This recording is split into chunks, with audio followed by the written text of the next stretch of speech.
ANTHONY KIRKMAN. And Investigator Kirkman, where are you employed? I am employed with the City of Atlanta Police Department, currently with the larceny unit as a detective. And how long have you been with the City of Atlanta Police Department? Going in my 24th year. And how long have you been with the larceny unit? A little over 2 years now.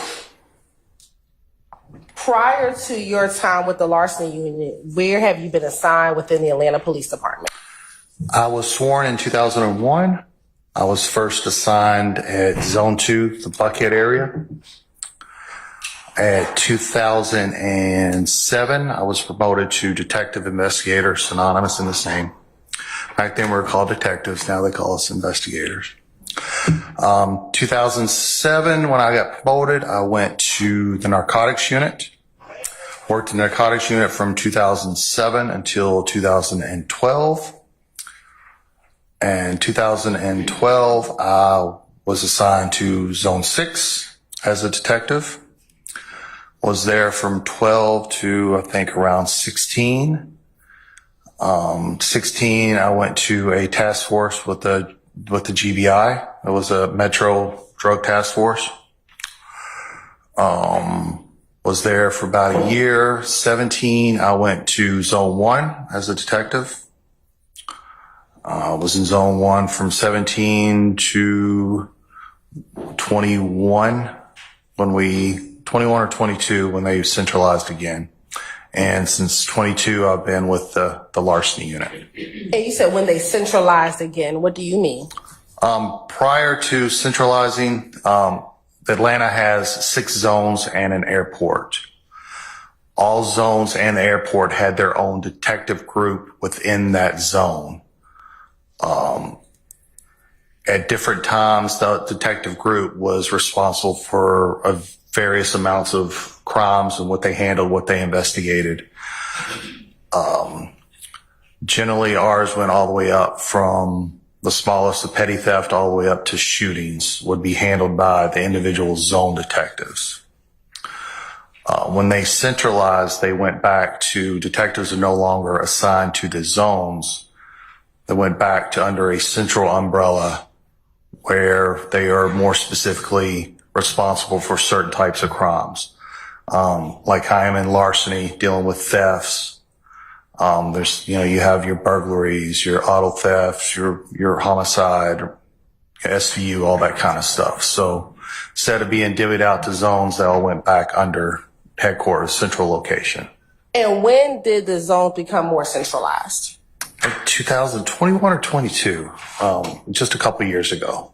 And are you post-certified? I am. And were you post-certified in May of 2013? I was. Now, if you could tell the jury a little bit about your training, if you have any, with any type of firearms or firearms. Sure. Like I said, I've been going on my 24th year. I've had thousands of hours of total training and probably breaking down hundreds of those hours in firearms specifically. Every year we have to do from 8 and 16 hours just annual training with our firearms. Also, when I was in narcotics and with the GBI, I did a lot of specialized training with firearms, including tactical shotgun training, submachine gun training, scenario-based training. We go to specific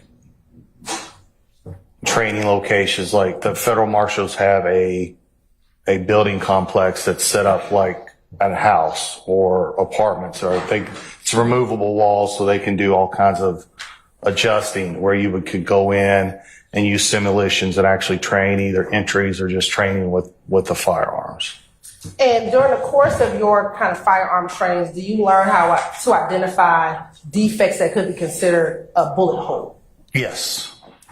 Do you also learn about energy and power as it relates to how bullets come from the gun into a surface or into an area? Yes. All right.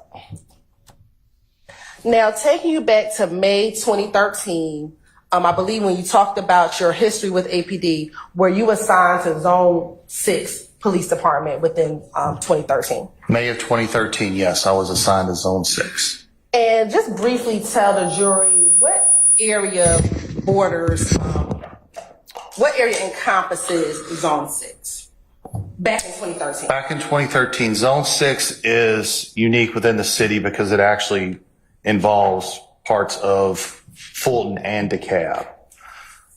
Zone 6 is mostly the east side of Atlanta, east of Piedmont Park, down over towards Moreland would split the DeKalb from the Fulton parts of Zone 6. From the zoo over to around Boulder Crest back in 2013 was basically Zone 6. From North Avenue down to the city limits on the south side. And what zones bordered Zone 6 back in 2013? Zone 2 would have bordered Zone 6, Zone 5, and Zone 3. And where would Zone 3 have bordered Zone 6 back in 2013? They would have shared. They would have bumped into each other. Zone 3's eastern boundary would have been Zone 6's western boundary. And approximately, we're talking about streets or areas where in the city would that border occur? Well, Zone 6 is like I said, the far east. Zone 3 would be just a little bit over from the far east, more kind of just down from downtown. Good landmarks, Zone 3 would have been the zoo. Would have been the old Turner Field, Zone 3. So that area, University, that kind of, if you're familiar with the city, that is more Zone 3. And would the Zone 6 border be in and around that same area of where the zoo is on Boulevard down that side of the city? A little bit farther over. The zoo's on Confederate over the, not far. Like I said, it would have been close. But. Tell the jury back in 2013, were you an investigator? Yes. And what were your job duties and responsibilities as an investigator with Zone 6? Back in 2013, the Zone 6 investigation would have handled everything, all crimes that had been committed other than your murders, your rapes, that sort of thing. So I would have been responsible for investigating crimes from petty theft all the way up to armed robberies and people getting shot. I want to specifically direct your attention to May 13, 2013. Did you have the occasion to respond to the Zone 3 precinct on May 13, 2013? I did. And why did you respond to that location? There was a report of a citizen who walked in the Zone 6 precinct, later identified to me as Miss Archulette Bennett. She had walked into the Zone 3 precinct and spoke to the desk officer there and reported that she was a victim of a armed robbery and that her house was shot. Okay. When you, at the time in which you learned of this person walking to the Zone 3 precinct, where would you have been at that time? I don't remember exactly where I was, but I was assigned in Zone 6. I was a Zone 6 detective. So I was advised on the radio of the situation of the walk-in in Zone 3. Okay. Where in 2013 was Zone 6 precinct? It was at 2025 Hosea L. Williams, and the same place it's currently located. And in 2013, where was the Zone 3 precinct? 880 Cherokee, at the zoo, right next to the zoo. And about how far approximately was the Zone 6 precinct from the Zone 3 precinct? 4 miles.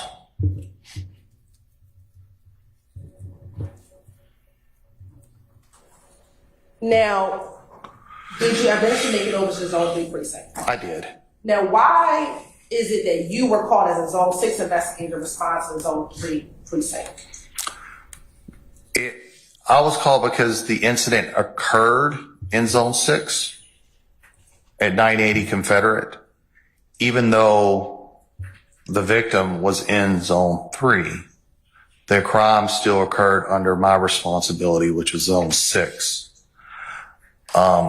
Given it was reported as a prior crime, those types of incidents, the whatever zone detective in that area of responsibility would actually respond and handle the initial call. Okay, so you said a few things here. You said, although she was in zone 3, what do you mean? She walked into zone zone 3 precinct. Now, You make the cry out for the crime. Yes. you said that the incident happened at 980 Confederate Court. It did. Is that first that location in Fulton County? It is. And how far approximately is 980 Confederate Court to the Zone 3 precinct at 880 Cherokee Avenue? It's about a mile, a little under a mile probably. And have you had the opportunity to look at a map with those two locations on it in preparation for your testimony here today? I have. Okay. Your Honor, permission to approach? You shown that to defense counsels already? Yes, they were given to the hospital. I'll be showing it to the jury.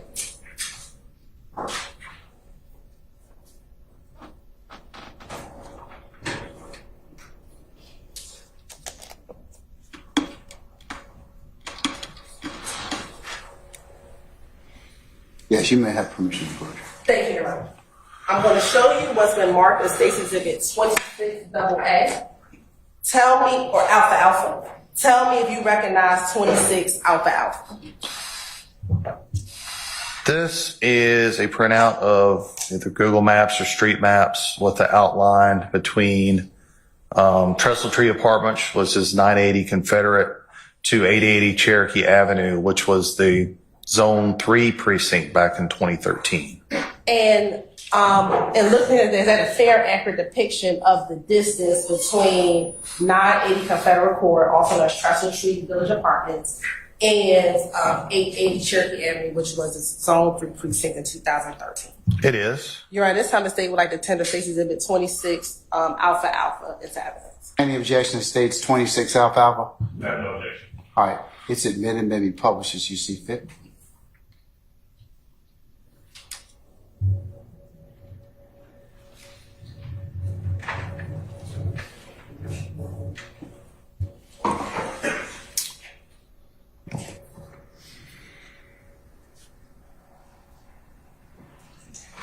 And I believe the stick is right here.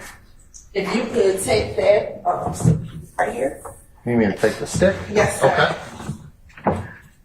And if you could show the jury where on this map where 880 Cherokee Avenue Southeast is.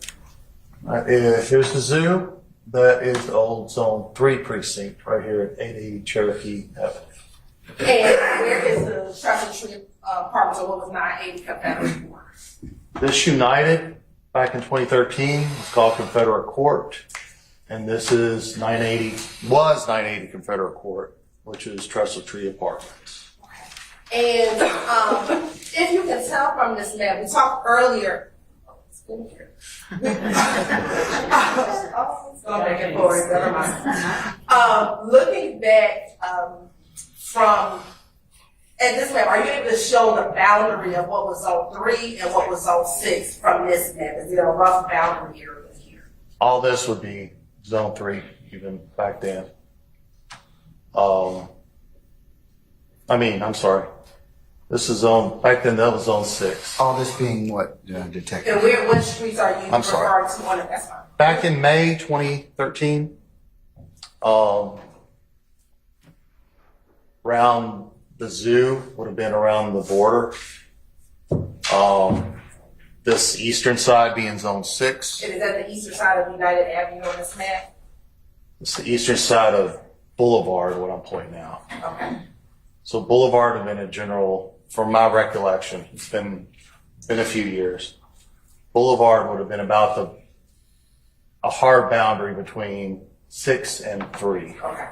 So everything to the left of Boulevard would be Zone 3. Everything to the right of Boulevard would have been Zone 6. Correct. Okay. And approximately, what is the distance between the Trusted Tree Village and 880 Cherokee Avenue? Saying 0.9 on this map, on this picture, which is about right. I said about a mile. Okay. And back in 2013, what was close? Which precinct was closer to Trusted Tree Village? The Zone 3 precinct at 880 Cherokee or the Zone 6 precinct at Hosea L. Williams? Zone 3 would have been much closer Okay. to Trusted Tree. Let's say about less than a mile. You're probably looking at, 4 miles going to Zone 6. And when you arrived to the Zone 3 precinct, did you meet with Ms. Bennett? I did. Was she with anyone when you met with her? Have a seat. Yes, I'm sorry. Yes, you can. For a little while. Well, I watched when you get up, so I'll let you know if I need to. Yes, I did meet with Miss Bennett at Zone 3 precinct. And was she with anyone? She was with a young male child of hers. And when you say young male, how old are you referring? I can't remember how exactly the young man was. It was my best memory is between infant and just barely walking or not walking stage.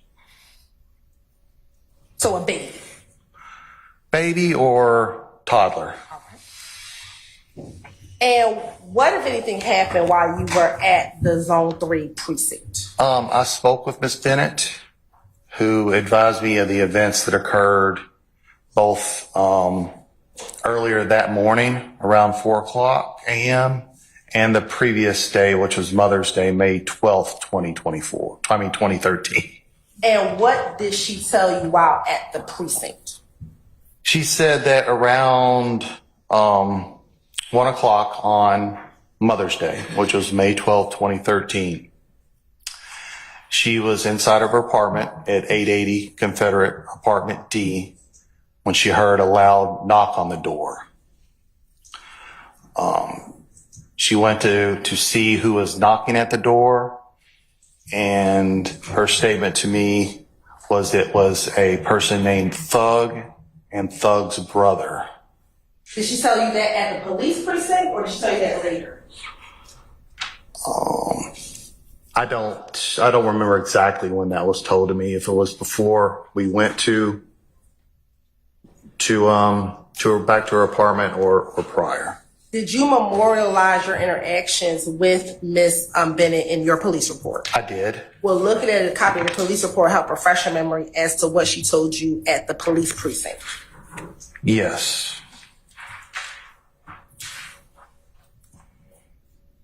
One second.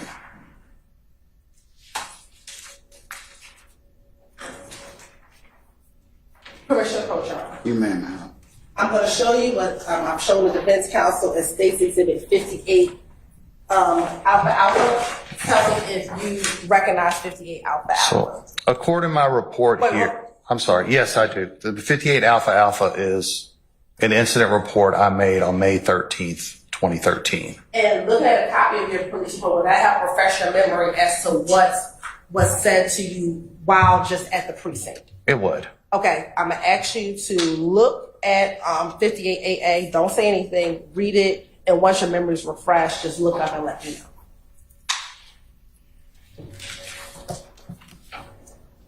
Yes.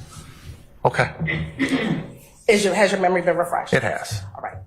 What occurred? What, if anything, did she tell you while at the precinct? At the precinct, she told me that the night before at approximately, or the day before at approximately 1:00, she was robbed at gunpoint and at her apartment at 880 Cherokee. And she waited, and then, one second. You good? No problem. Okay. And let me ask you why you're refreshing. You said the apartment at 880 Cherokee. Is that where the apartment is? 980 Confederate Avenue. I'm sorry. Your Honor, I'm going to object to just ask that Basis, he needs to refresh his recollection, not testify. I'll stand the objection. Are you looking at a copy of your report to refresh your memory? I am. As to what, though? That's what the improper objection is. So If you need to I'll get him, clarify. yes. Are you looking at the police refresher memory as to what she told you while at the precinct? Yes, and the time frame. So Did looking at the report help refresh your memory as to what she told you at the precinct? it did. All right.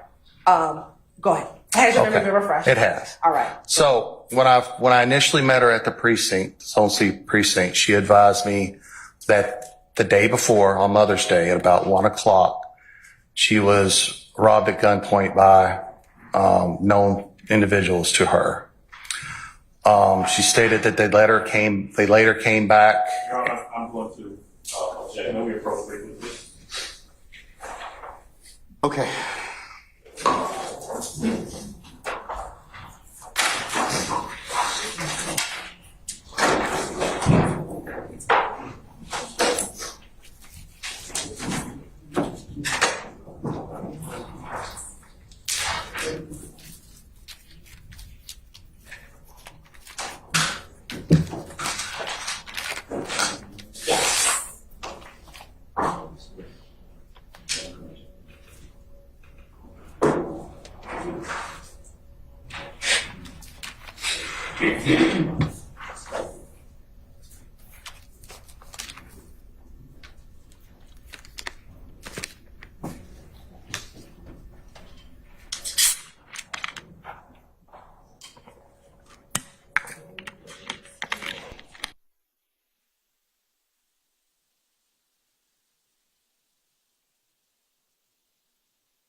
If 911 wasn't actually physically called.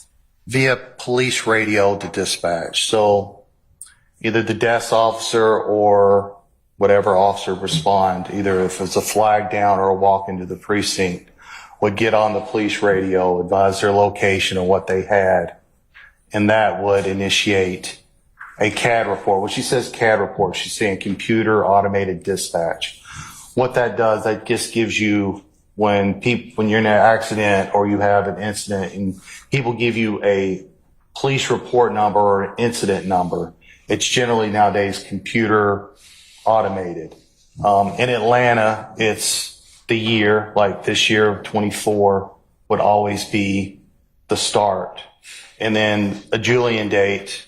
So 001, it would start January 1st is 001. Then the last four would be whatever number you were that day on either calling 911, flagging an officer down, or walking to a precinct, whichever would needed to generate a report. And have you, over the course of your 24 years, been able to view and understand CAD reports? Yes. And are you familiar with how they are kept? Yes. Are CAD reports kept in a regular and ordinary course of business for the Atlanta Police Department? Are they? I'm sorry. Can you repeat? Kept in a regular and ordinary course of business for the Atlanta Police Department? They are. All right. And are they generated at the time in which the calls are initiated? They are. Permission to approach.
I'm going to show you what's the mark that states it in 55A and 56A. All right. Tell me if you recognize states it in 55A and 56. 55 alpha alpha and 56 alpha alpha. All right. We'll start with 55 alpha alpha. Yes. That's okay. This is what you refer to as the CAD report, computer aided dispatch. It's from May 13th, 2013. And before you go into full detail, tell me, do you recognize that to be a computer aided dispatch report? It is. All right. And does that appear to be, looking at that CAD report, a fair and accurate depiction of the CAD report generated on May 13th, 2013? It is. All right. Now also looking at 56 alpha alpha. Yes. Does it also appear to be a CAD report that was generated back on May 13th, 2013 as it relates to this incident? It is. And again, are both 56 and 57 alpha alpha kept, 55 and 56 alpha alpha kept in the regular and ordinary course of business of the Atlanta Police Department? They are. You know, this time I'm saying like tenders 56 alpha alpha, 55 alpha alpha, and 56 alpha alpha into evidence. Any objection states 55 alpha alpha or 56 alpha alpha? Yes, Your Honor. Objection as to both on the grounds of hearsay, the Kamasoko versus State. Also object as to improper foundation.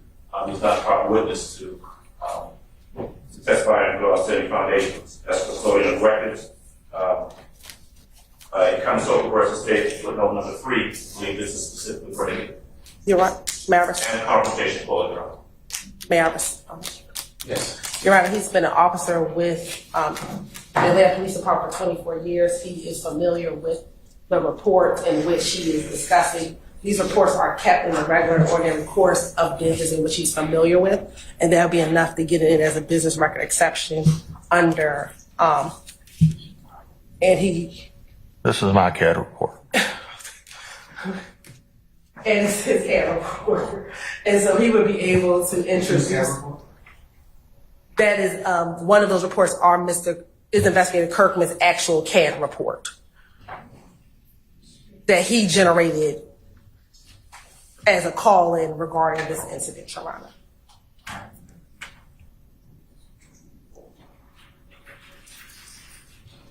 I'd also object on the grounds of bolstering, improper bolstering. Oh, wow. Can I give the court the cite to the Kamasoko case, Your Honor? No, I'm good. What is the name of this? Cite to the. We'll do that later. We'll do that later. All right, you go right now.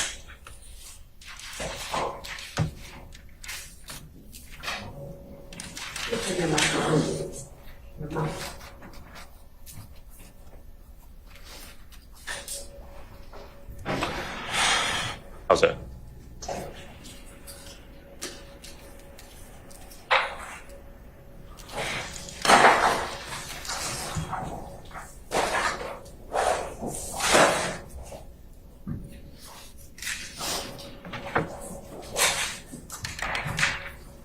All right, Mr. Adams, that's your objection, Mr. Foundation, custodian, confrontation, they are overruled. So, at this point in time, I'll make the stakes over your objection. And that's the improper hearsay, Your Honor? 55 alfalfa, 60, and 56 alfalfa. And that's the hearsay, Your Honor? Overruled, sir.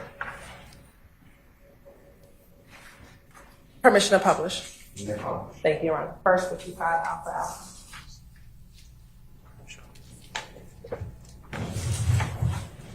Yes.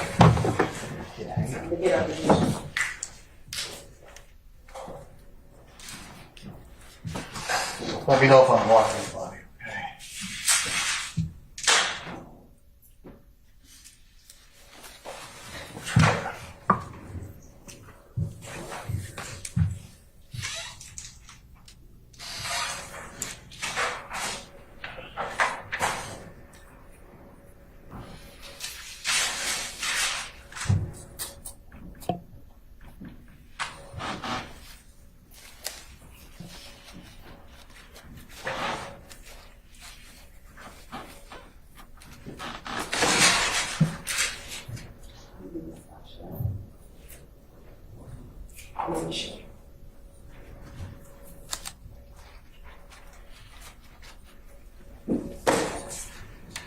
Now, first one that says to the 55 Alpha Alpha, if you can just kind of orient the jury, how was this CAD report, excuse me, strike that. Let's go back. Earlier you talked about how the number was generated. If you can look at that incident number and walk again through how that, the significance of those numbers, with the year, the date. He's already testified to that. I wanted to show it on here. Let's move on. He's already testified to that. Okay. Going through this exhibit, if you can let the jury know, how is it that, again, because a call wasn't created, how this was generated? This was, if you go down just a little bit, you can see that it's self-initiated, which means, and then now go back up, or right here, you can see that's the officer's name and their unique ID number, and self-initiated. That would mean it's either he walked into the precinct, he got flagged down or something, he ran into something. So this would be something where an officer pulled themselves out on. Okay. And if you can scroll down. This officer who pulled himself out on it was working 3399. 3399, 3 would be the watch, so that is evening watch. 3 would be the zone 3, and 99s are usually the officers working as desk officers inside the precinct. And will also count when that person was working at the desk inside the precinct. Yes. Based on looking at the CAD report. Yes. Okay. And at what point in time does it appear that he initiated this CAD? Your Honor, I'm going to object to that false speculation. I sustain objection. What time was the CAD initiated? According to this, SI, self-initiated, 5/13/2013 at 2:44:58 p.m. And do you know why? Do you know what would be the significance of the remarks of 980 time? It's not any Confederate. I don't know if he didn't, I don't know why it wasn't always spelled out here, but That would be speculation and I'll object. I sustain your objection. Okay, looking at the second line, 3399A, what does the A symbolize? A is arrived. Right? And then we just keep on going down. Okay. So RL. RL is relocating back where the address was corrected. And then RL relocating, looked like the address was corrected again from Court to Avenue. And then what is C? C is when the officer cleared the call. And looking down the bottom, we're at 24601. And it says 5232. Explain that to the jury. Make it go back so I can read all of it.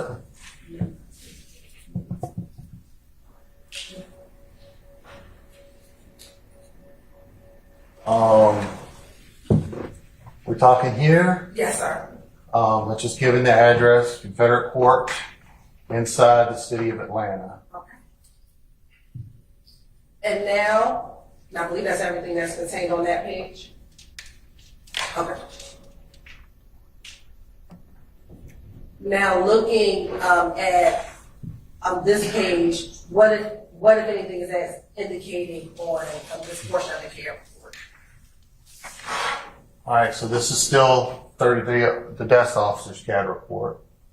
It's showing when he gave the address, it shows up as 607, which would be back then Zone 6 Beat 07 or Beat 7.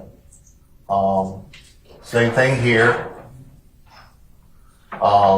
This is switching the CAD from a Zone 3 CAD to a Zone 6 CAD. Because even though he pulled out, it was self-initiated in Zone 3, it's not 80 Confederate, it's actually in Zone 6. So that corrected the location in the CAD report. So he's the primary officer again with the address. All right. And going down, anything else within that page? That's just a premise history page. It's not showing anything. And then I don't know if there's anything in the narrative below. But looking at that, there's nothing in the narrative. No, I don't see anything in the narrative. All right, now we're going to look at 56 alpha alpha. And now, from time to time, can I refer back to this just for I get a whole view? Yes. Okay, thank you.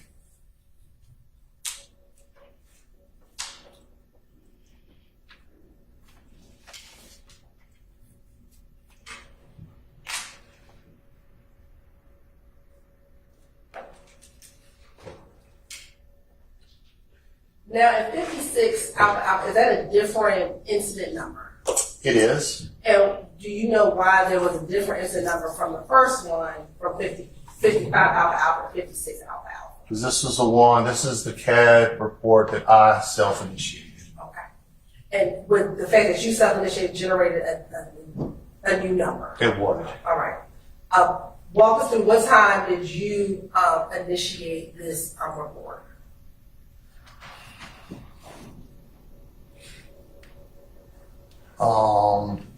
1509, which is 3:09 p.m. Okay. And is that when you would receive information from Zone 3 to make your way to Zone 3?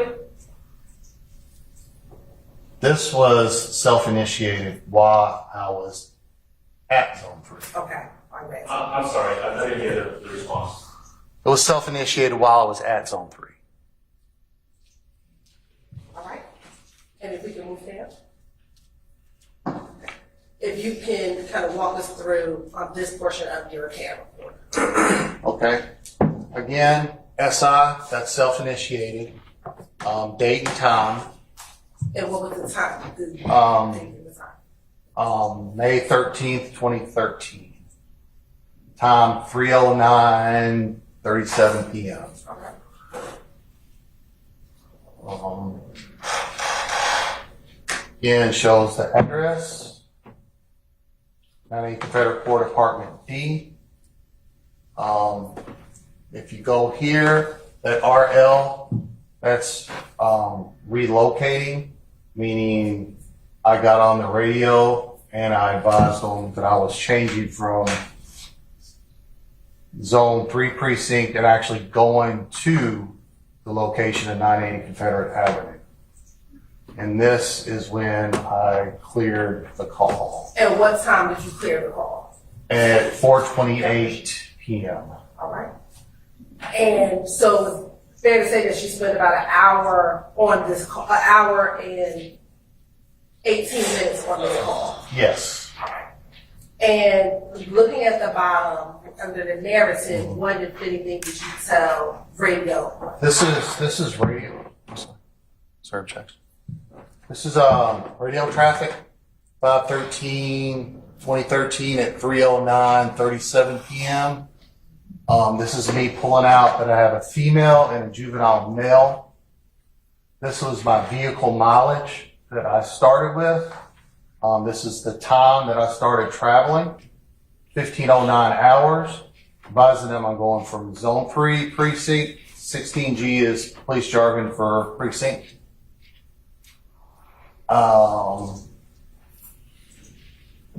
That 7334, that is the ID number.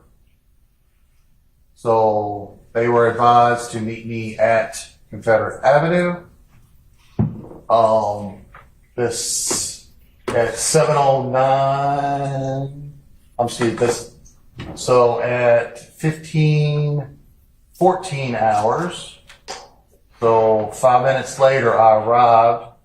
My any mileage was 805, which is 1 mile from Zone 3 precinct to 980 Confederate Court, Apartment D. And when you go back to 7334 ID, who are you calling to ask to meet you at the location? That it says 7334 would have been the crime scene technician's number.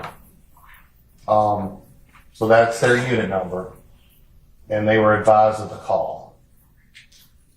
And I'm reading that in minutes. Thank you, you can see.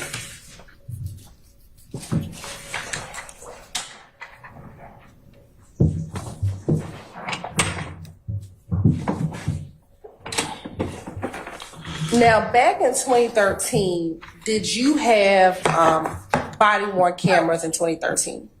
No, I did not. Now, we spoke about Ms. Bennett, who you met. Do you recall what her date of birth was? Not off the top of my head. I'd have to refer my police report for that. And we're looking at a copy of your police report, have refresher memories of her date of birth. It would.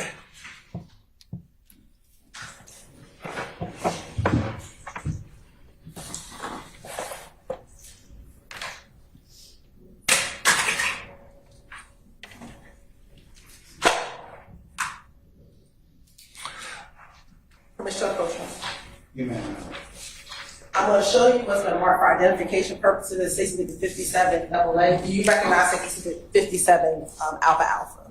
I do. And how do you recognize 57 Alpha Alpha? This is a copy of the police report written by myself on May 13, 2013. And we're looking at a copy that helped refresh your memory as to the date of birth. Of Ms. It Bennett. sure did. Okay.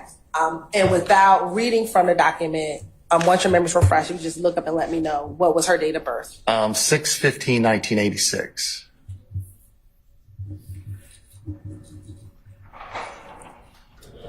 And did you, from that care report, what occurred once you made it back to apartment D and not in Confederate court? Per the CAD report? No. I'm What sorry. happened once you got back to the apartment, got to the apartment? It was myself, Investigator Jones, Miss Bennett, and her small male child. So we all rode together. We went to her apartment, which was apartment D. We visually looked inside and outside the apartment, verified stories and events Miss Bennett was saying, and also questioned Miss Bennett about the incident that happened. And let me ask you, why did you go back to the apartment? Because this was a report of two serious crimes. One from the day before on the 12th of an armed robbery with firearms taken and shot. And the second was a report of them coming back in that morning, firing shots again. So due to the nature of potential evidence, witnesses, wanting to verify stories and accounts, I went back to where the location was alleged to have happened. And while at the apartment, was she able to give you more detail about what happened? She was. All right. And what, if anything, do you recall her telling you as far as what happened first on May 12th, 2013? So, Miss Bennett said she was inside of her apartment. She heard a loud knock at the door. She looked and noticed it was a male that she knew named Thug, and also a person that she stated name was Thug's brother. She said that these two were friends of her child's father, Mr. Makia Anderson. Once she recognized that she knew the individuals, she let them inside of her apartment. Did she say what if anything happened once Yeah. they came inside of her apartment? She said she went into the kitchen to give her baby a bottle, or make her baby a bottle, excuse me. At which point, Thug's brother produced what she called a 9mm handgun and put it back to her head, to the back of her head, demanding her personal items, money, effects, stuff like that. Did she advise if anyone else was there besides Thug and Thug's brother? She said another male had entered named DK.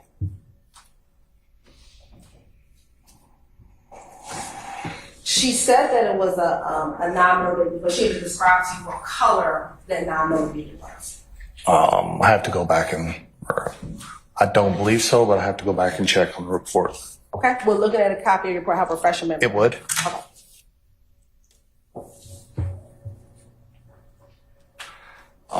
Silver, not millimeter.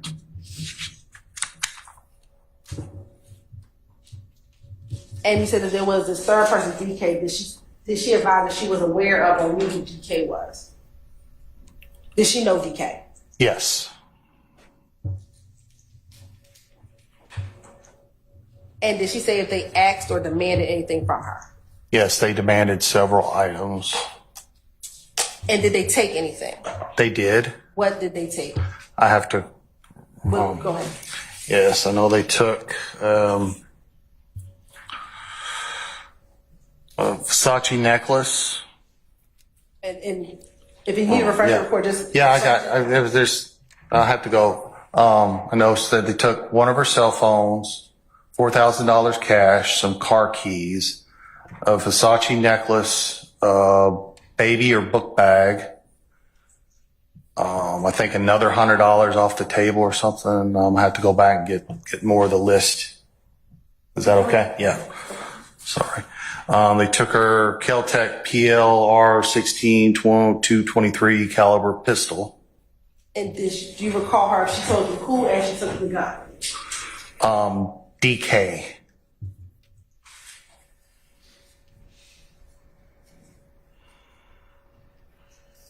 Do you recall she told you there was anything inside of the baby book bag that was taken?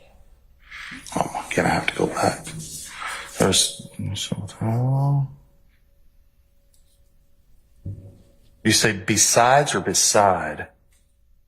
Was there anything inside of the baby book bag that was taken? Yeah.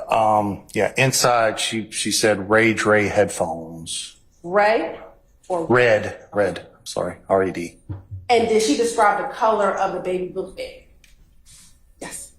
You can refresh your memory. Brown. And you said that she mentioned that they took car keys. Do you recall what type of car keys they were? Were they hers or their rental or something else? I believe she said rental, but I have to make sure. I have to go back. Yes, you can.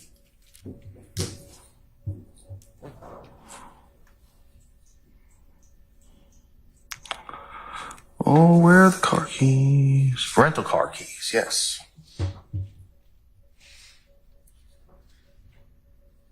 If you need to refresh your memory, is there anything else that she listed as being taken? What you said thus far is the Versace necklace, $100, an additional $4,000, one of her cell phones, rental car keys, her brown baby book bag that had the red Dre headphones inside of it, and her Kel-Tec model PLR 223 pistol. Was there anything else?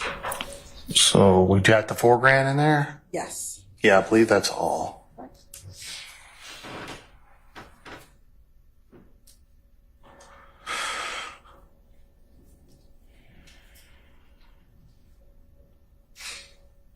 And was there a distinction or a difference between where the $100 was and where the $4,000 was?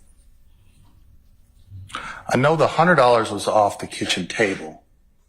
The $4,000, I'll have to go back and refresh if I specifically said that where that was.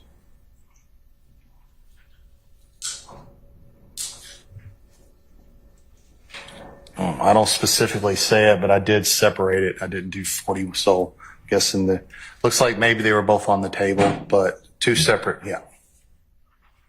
And after she told you what I was taking, did she say if anything else occurred? She did. What did she say occurred? She stated that on the way out, DK fired one shot from her stolen Kel-Tec just above her couch into the living room wall. Did she advise if they left? Yes. And did she advise how they left? And two vehicles. And did she tell you what were the two vehicles that they left in? I know one was a blue Dodge Challenger, and I had to look on the color of the other, a brown four-door vehicle. And to your knowledge, do you know if either of those were associated with the rental car keys that she said was stolen? I don't know.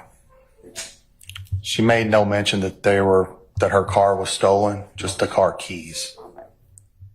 And did she advise at all to you what occurred what she did once they left her apartment? She did. What did she say? She said that she was scared, so she stayed inside of her apartment for several hours before going to a hotel room for the night. And then did she tell you when did she return to her apartment after leaving to go to the hotel? Not to my knowledge. Not until I drove her back to the apartment. Did she advise you of anything else that occurred at her apartment? She stated that the reason she came in to the Zone 3 precinct to report this was that earlier in the morning around 4:00, she received notification from some unknown witnesses, neighbors, that around 4:00 people had returned and shot up her apartment. And is that the reason why she came and reported it? She said after confirming with her mom and the fact that they came back and shot her apartment up, that's why she was reporting it the next day. And then was she able to show you anything on her phone regarding the individuals that she told you came to her home the day before and shot and stole from her and shot that one shot on Mother's Day? She told me she had a picture of Thug and DK on her cell phone. And was she able to show you that picture of Thug and DK on her cell phone? She did. Did she say anything else about the individuals about any of the individuals who stole from her on Mother's Day? Like I said, she said they were all friends of her child's father, Mr.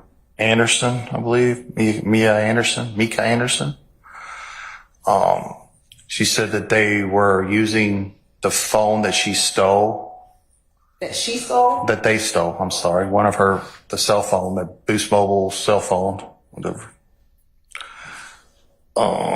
That they were using that to contact her saying they were sorry. And yeah. Did she ever tell you they advised whether or not Objection as to leading. I stand in question. Did she ever tell you they communicated with her? Yes. Okay. What, if anything, did the individuals who stole the items communicate to her? Can I refer exact what they said?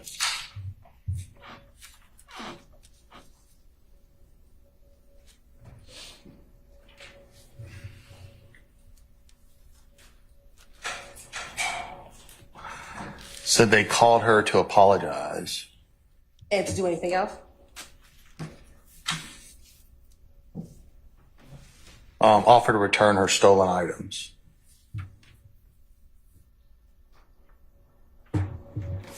Was she able to tell you if she knew where these individuals were the night before they robbed her? Yes, they said they were out with her child's father, Mr. Anderson. And this is all information that Ms. Bennett provided you back at her home. Is this all the information that she provided to you while back at her home? Yes. Now, earlier on the CARE report, you said you had ID tech come out. Why did you have the ID tech come out? To take pictures of Miss Bennett's apartment, which I noticed bullet holes. And have you had an opportunity to look at those pictures in preparation for your testimony today? I have. And Your Honor, this time the state would like to publish what has already been admitted as State's Exhibit 1 through 23A, AA. Now, while this is being put up, let me ask you this. Are you familiar with the apartment layout of the Trestle Tree Apartments? Familiar with the layout back in 2013. I don't know if they've been refurbished. Yes. Yeah, and how are you familiar with the layout of the apartments back in 2013? I was in Zone 6 for several years, and I had a few calls at 980 Confederate where I went inside the apartments. And have you had the ability to go inside and see the layout of the apartments? I'm sorry? Have you had the ability to go inside those apartments and look inside those apartments? I did.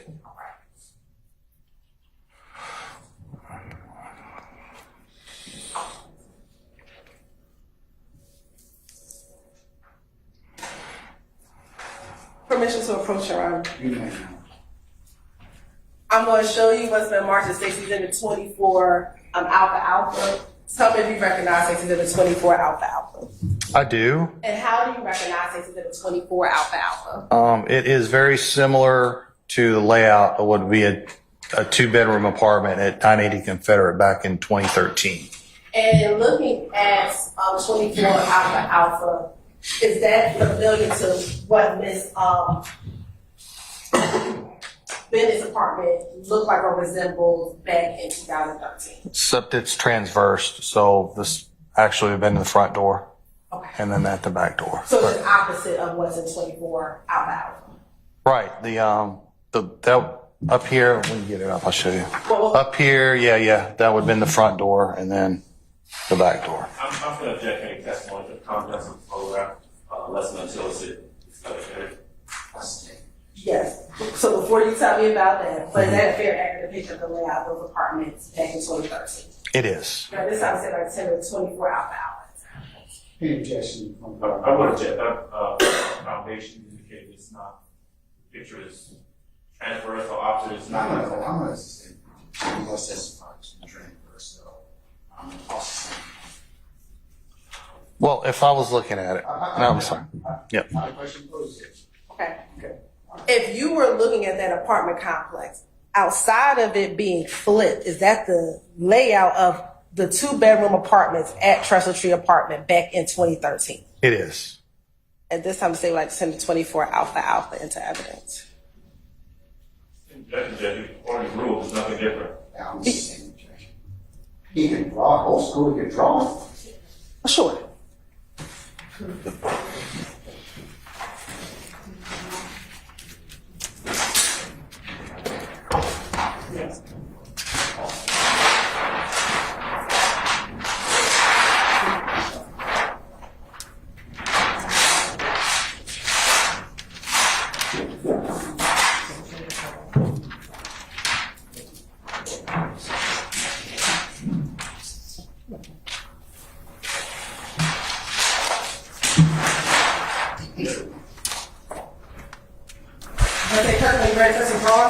I can't. I'm left-handed. I can't draw. All right.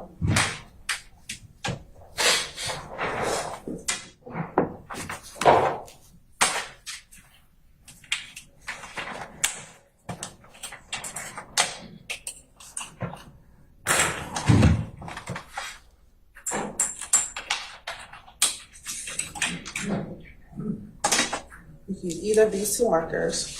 All right. As best as your ability, draw your understanding of the layout of the Trestle Tree Apartments. With this, we'll use this bottom portion to be Confederate Court and drawing it looking as this street is Confederate Court. Okay.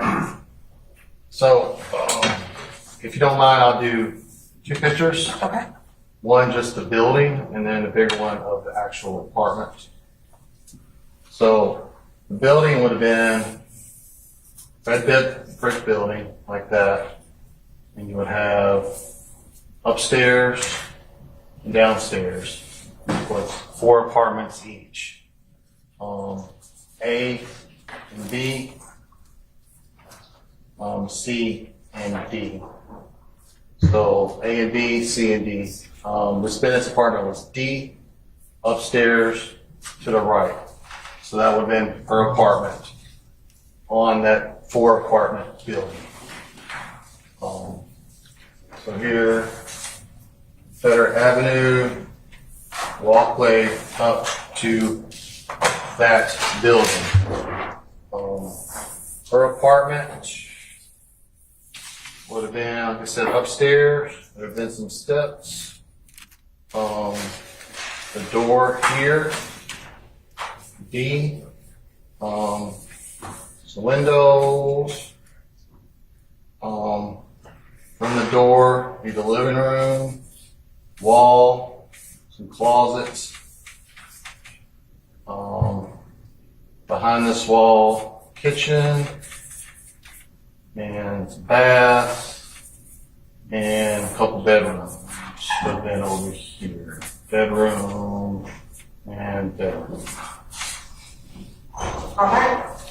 Thank you. So, and based upon your recollection, that's a fair and accurate drawing of how you remember her floor layout back in May of 2013. It is. And if you could just put May 5, 2013 on there. And your initials.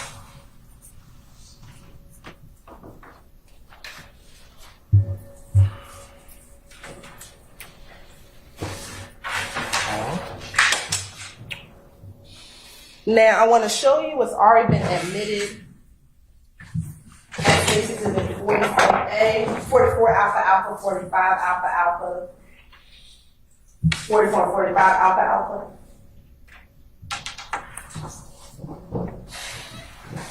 Do I already have copies of those? Go back to 44 and 45? Okay, go.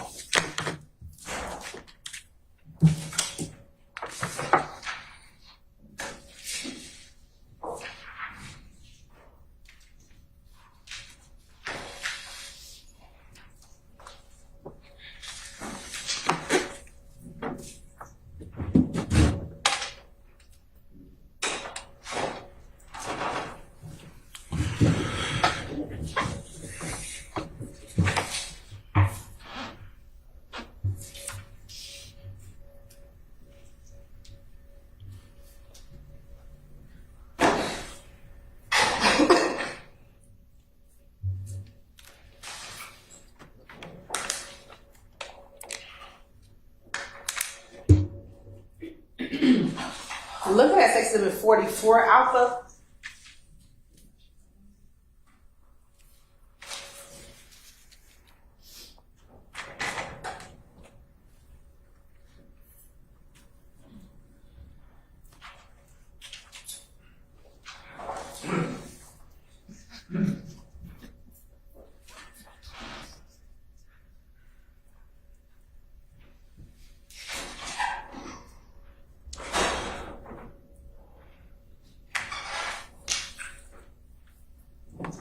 Now I'm gonna direct you to the screen behind you.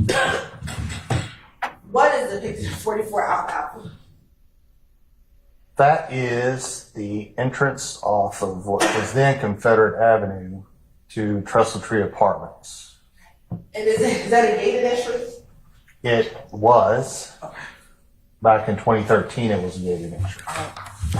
You said, I'm sorry, back in 2013. Yeah, back in 2013, it was a gated entry. All right. The gates didn't always work, but they were there. And do you recall having, if you can remember, did you have to go into the gate to go to Miss Bennett's apartment? Yes, I did. Okay. All right. Now we're going to start looking at State's Exhibit number 1, Alpha Alpha.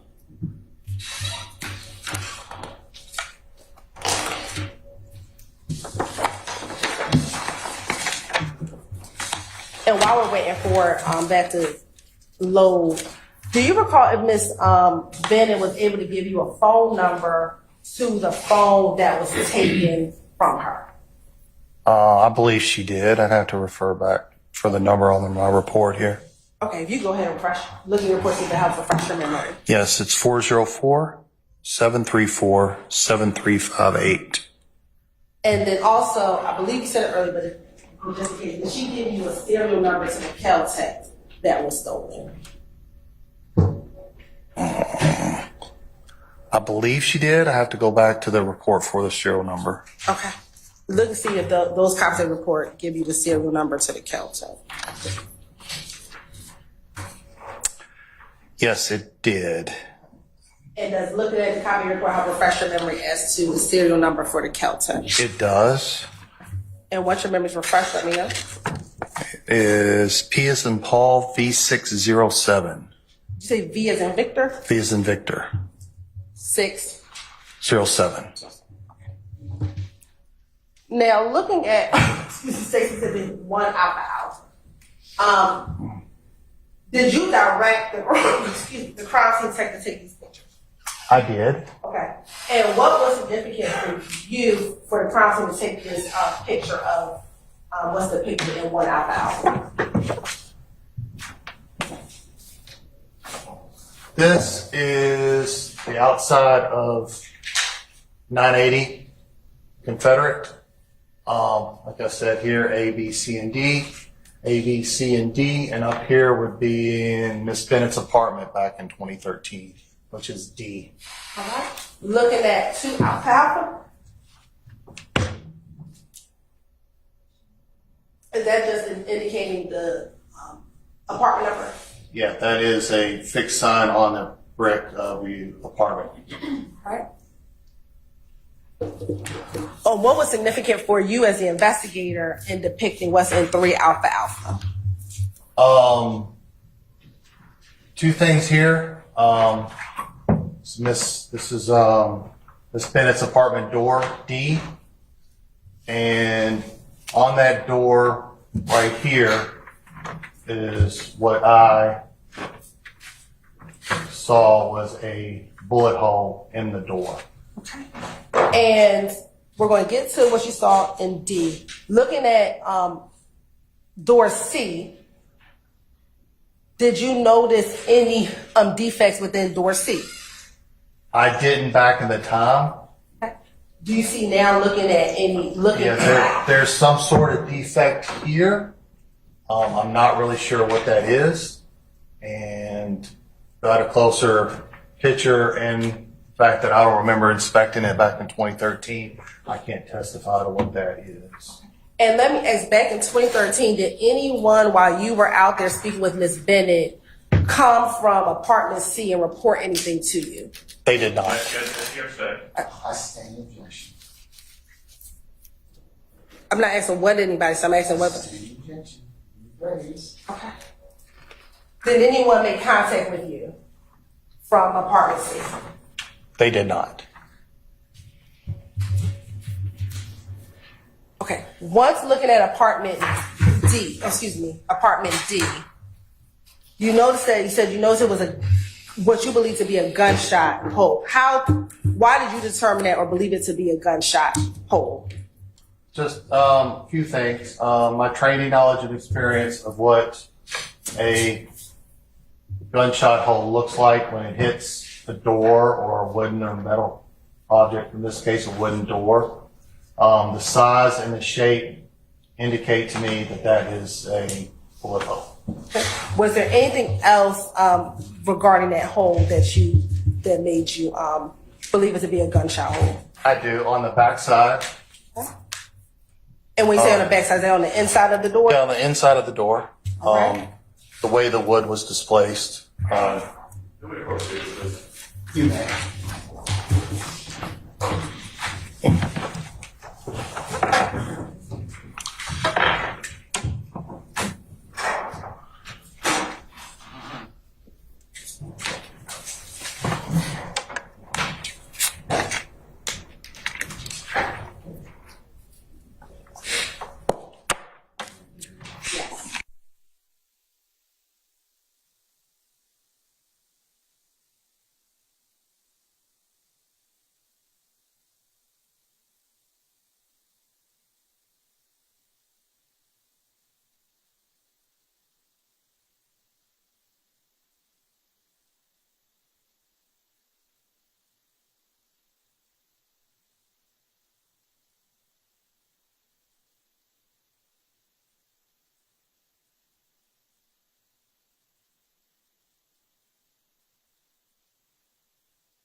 We've been going about an hour and a half or thereabouts, and you probably need to take a comfort break.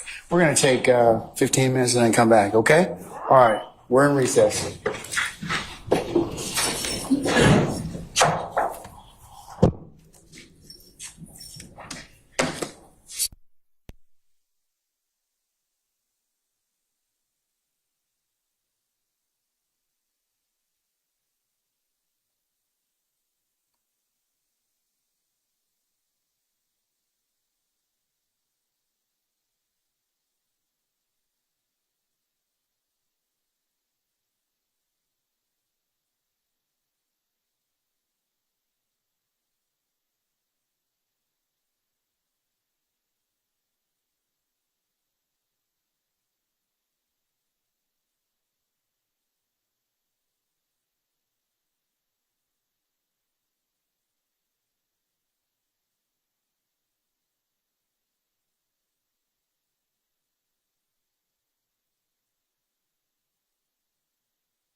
We summon our witness, please.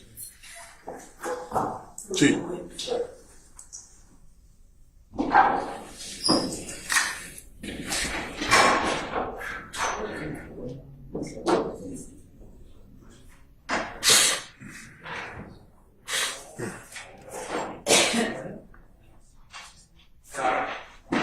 We have 10 seconds. I just put on the record that case that Mr. Adams cited. Hold on. Sir, Mr. Detective Kurtman, can you step back for just a second, please? All right, you got 10 seconds. Thank you, sir. It was earlier, it was for the patent court confrontation clause as well as hearsay, and it's KAMUS OKO versus state. Your Honor, it's 362 Georgia Appeal 276, and that is footnote 3 and 2022. All right, thank you, sir. Thank you, Your Honor. Summon our witness, please.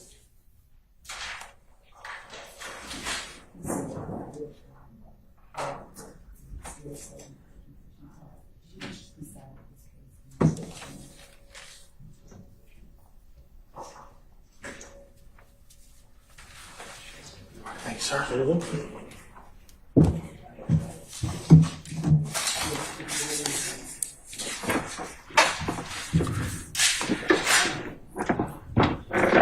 All right, summon our jurors, please, sir.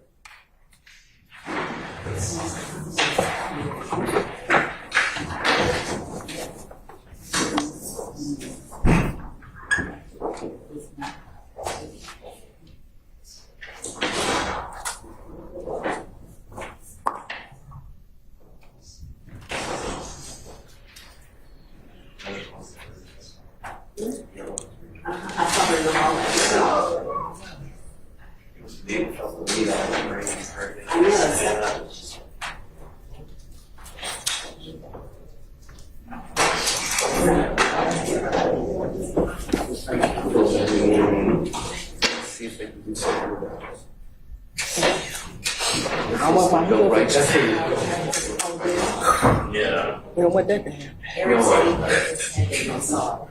Anybody did? Okay. Can you fix it?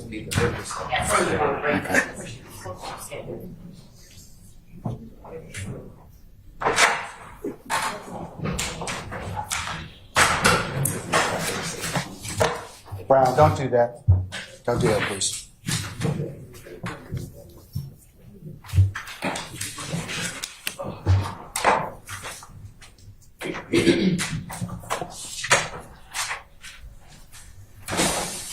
All right, thank you, Sergeant Ingram.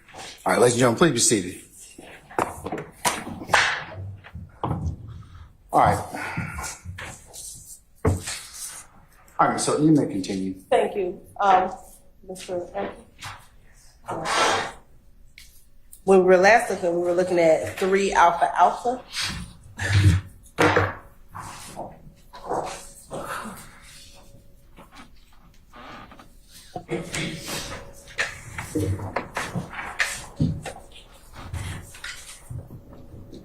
Now I want to look or focus or go to 6 alpha alpha and then 7 alpha alpha.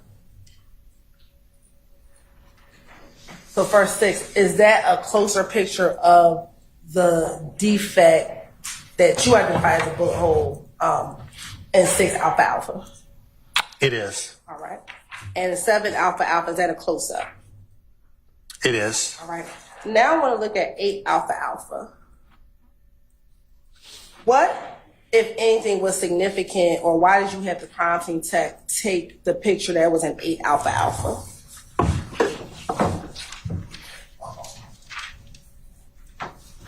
This defect with the wood peeled off, and that indication is directly on the other side of the door of where the previous picture's defect was, which I identified as a bullet hole. Okay. And 9 alpha alpha, is that a close up of that particular defect that you saw on the back of that door? It is. All right. Now looking at 10 alpha alpha and 11 alpha alpha. What if anything, why did you have the crime scene technician take pictures of 10 and 11 Alpha Alpha? May I go back to here? Yes. All right, what we're looking at here is apartment D, Miss Bennett's apartment. The front door, that's the window right to the right of her front door. This window, this is a picture of that window with an obvious defect in the window. And did you determine what type of defect, or let me ask you, based on your knowledge and training, was there any significance about that particular defect? Based on my knowledge and training, this defect appeared to be from a bullet and a bullet hole. Okay. And have you seen bullet holes that look like that previously? Yes, And is that over your 24 years of experience? correct. All right. Now looking at 12 Alpha Alpha and 13 Alpha Alpha. Do you see that window or the other side of that window in 13 Alpha Alpha? Yes. Right here is the inside of the window, and right there by the full core tag is the defect. Okay. Now looking at 15. And let me ask you this, do you recall back in 2013, it appears that a portion of that shade is open. Do you remember if that was how the crime scene tech, you and the crime scene tech found it? Do you recall? Right. If it was any different than what it is right now with that defect, we would have taken a picture of it first before doing any manipulation. Okay. Due to the fact that there's no prior picture, this would be the way we found the window shade to be. Okay. All right. So now looking at 14 Alpha Alpha as a close-up. And does it appear that most of the windows are closed except for that portion that's kind of open in 14 Alpha Alpha? Yes, all the windows closed except for the portion where the defect is. And now looking at 15 Alpha Alpha and 16 Alpha Alpha. Why did you have crime scene take a picture of 15 and 16 Alpha Alpha? Because this is a shot of the defect after we manipulated by pulling up the slides. I mean the shades, the slides, the shades. All right. Now I want to skip to 21 Alpha Alpha. Excuse me, first 20 Alpha Alpha. No, 20. Where on your diagram is 20 Alpha Alpha? This would be these closets right around here. Okay. And then 21 Alpha Alpha? Same closet, different angle, right around here. Okay. And in relation to the window, where was that in relation to the window? They would be on a wall, like right around here to the window, maybe. And in 20 Alpha Alpha and 21 Alpha Alpha, what, if anything, was significant why you had the crime scene tech take pictures of 20 Alpha Alpha and 21 Alpha Alpha? This is what, also, for my training, knowledge, and experience, this is what I considered a bullet hole, entered the wall, and skipped along the door. Okay. You said enter the wall. And what made you? Objection, foundation. Standing objection. Okay. But based on your knowledge and experience, you said it hit the wall and did a trail. Yes. Objection, same objection. You A just, standing objection. now I want to go back to State's Exhibit 17 Alpha Alpha and 18 Alpha Alpha. First, in 17 Alpha Alpha, what, if anything, were you depicting in 17 Alpha Alpha? And then, yeah. So this is the living room. This is Miss Bennett's. Well, this was Miss Bennett's living room couch back in 2013. This is a defect she showed me up here. What she said was fired the day of her robbery, which was 5/12 of 2013. Fired from her Kel-Tec pistol from DK into her wall right there. And was she able to distinguish that hole that happened on May 12, 2013 from what happened at about 4 o'clock a.m. on May 13th, 2013? Yeah, Miss Bennett's statement to me was that during the robbery, the day before on the 12th, only one round was fired inside her house. That was from her stolen pistol fired by DK, behind her couch to her living room wall, which is depicted by that photograph in that defect. 16 Alpha Alpha.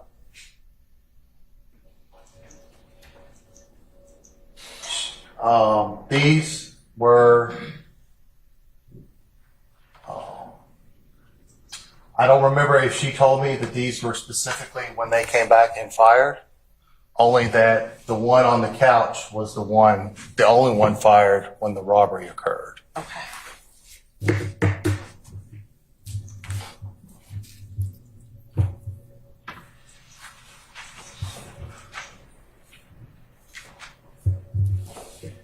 All right.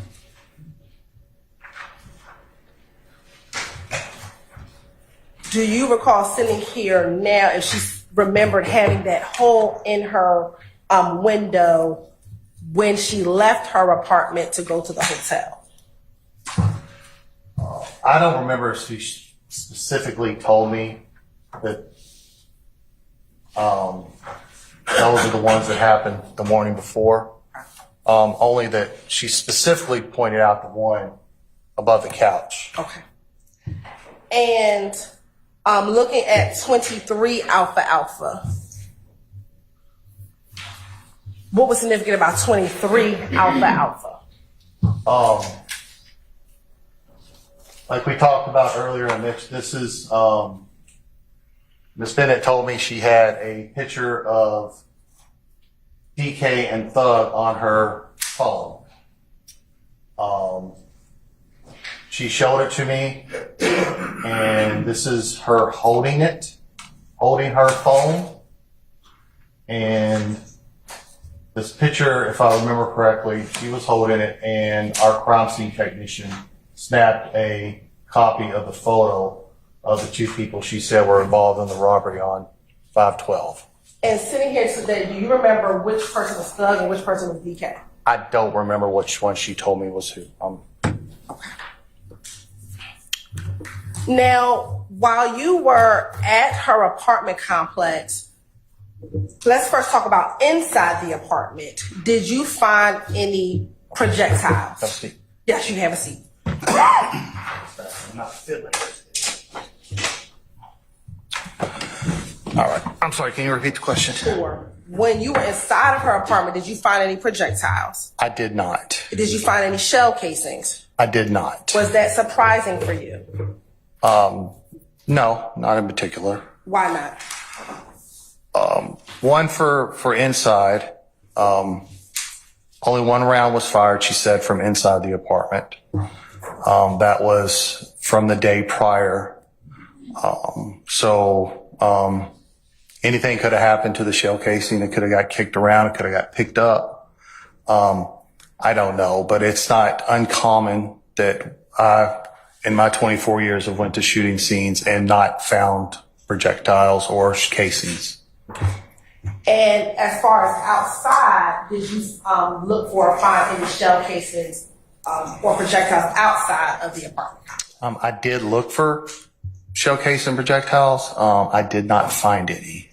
And again, based on your knowledge and experience, was that uncommon or surprising for you? Not surprising or uncommon. Why is that? Just One where we were dealing with several hours of time frame between the reported time and when I arrived to the crime scene. So, like I said, they could have been picked up, moved, blown away by landscapers who, any numerous things could have happened. Were you able to canvass the area? I did. And without telling me anything that anyone said, were you able to speak with witnesses on the scene? I did.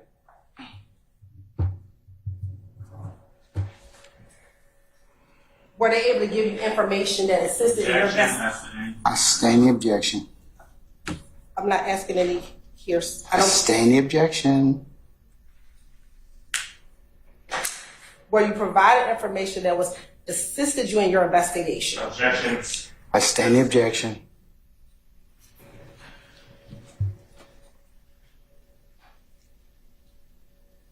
Who did you speak with? I spoke with I'm also hearsay. Objection. It's not who he spoke with is not Someone hearsay. says their name, they're saying something that's hearsay. Your Honor, we don't believe anyone gave their name. I'm gonna sustain the objection, and you can't testify either. So I'm gonna sustain the objection. Let's move on. I've already ruled on this anyways.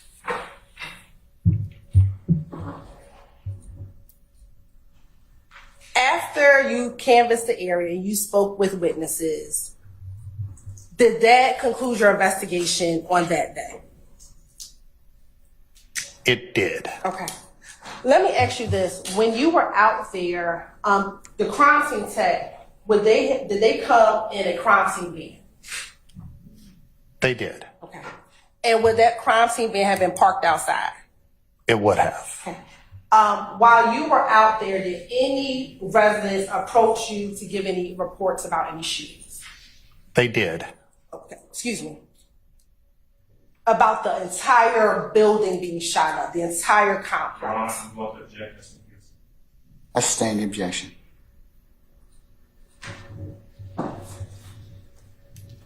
Were there any 911 calls outside the CAD report that you discussed earlier? Not to my knowledge.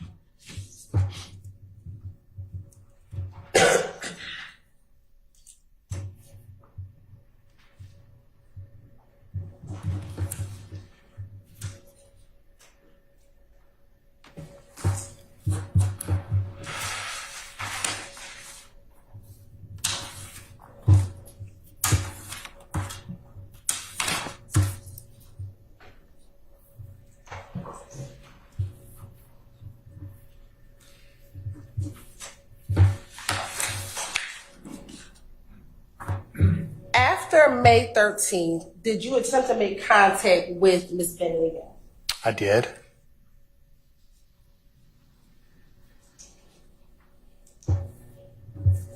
When did you try and make contact with her?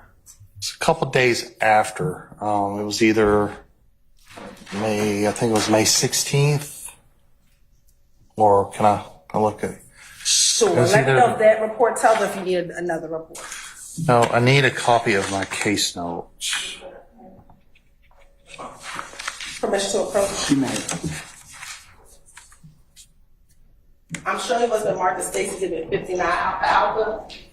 Does looking at Stacy Exhibit 59 Alpha Alpha help refresh your memory as to when you made contact with Ms. Bennett again? Yeah, I called on May 19th around 10:20 a.m. and left her a message. Okay. And did she ever return your phone call? She did not. Did you try to make contact with her again? I did not.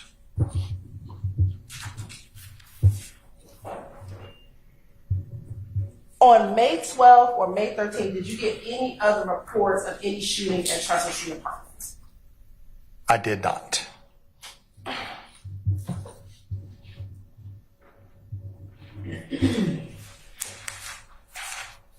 Now, were you ever able to identify any of the individuals, Thug, DK, or Thug's brother? I was. Who were you able to identify? I was able to identify Thug as Jeffrey Williams.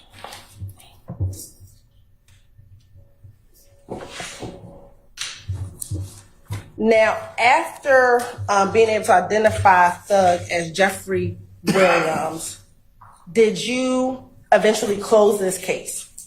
I did. Why did you close the case? Because failure to contact Miss Bennett to do a follow-up investigation. Okay. Now, in your report, did you make any determinations about Miss Bennett as the reason why you closed the report? I said in my report that it seems that she was being not completely truthful and that she cannot be located for a follow-up investigation. Now, did you put why you believed her to be not completely truthful? I did not. Okay. Today, do you recall as to why you may have put that she was not completely truthful? I do not.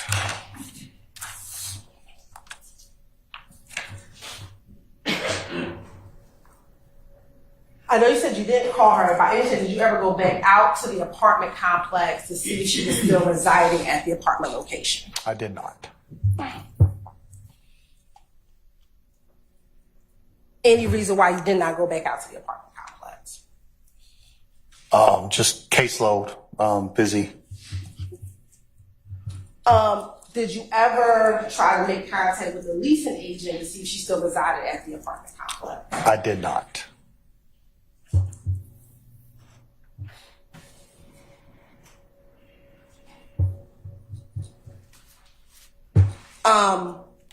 Were you ever able to determine if she had gotten a new cell phone or a new cell phone number?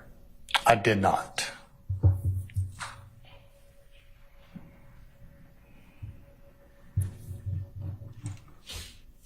And were you ever able to call the telephone number in which she said that the suspects were calling from? I don't recall doing that, no. And I know you just talked about caseload. Was that the reason why you didn't do some of the other things? At the time, I would have given Miss Bennett my contact information, my number, my email address, along with her report number. It would have been very easy for her to have contacted me. I also called and left her a message. The follow-up investigation on this would be after the second victim contact, where I would have brought her in. We did a formal interview, recorded. So when she did not contact me or return my call, to be quite honest and to be candid, this was put on the back burner and I had to move on and investigate other crimes.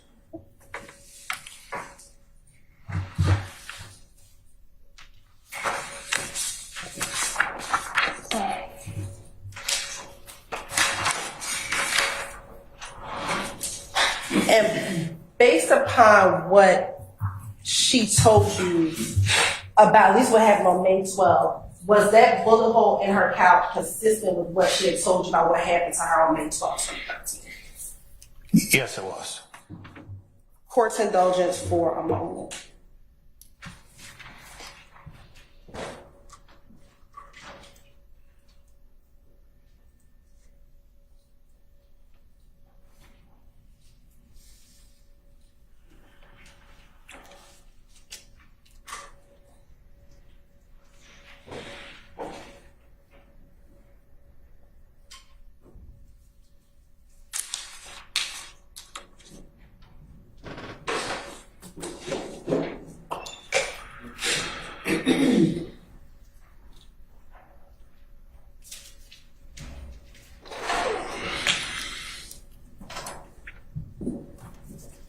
Let me ask you this, Investigator Kirkman. In your years of experience, is it uncommon for victims of crimes to not respond after reporting a crime?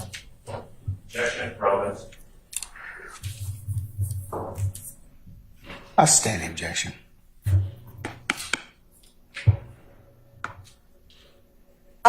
Did the fact that Ms. Kirkman told you that they called and apologized to her, did that have any bearing on your investigation?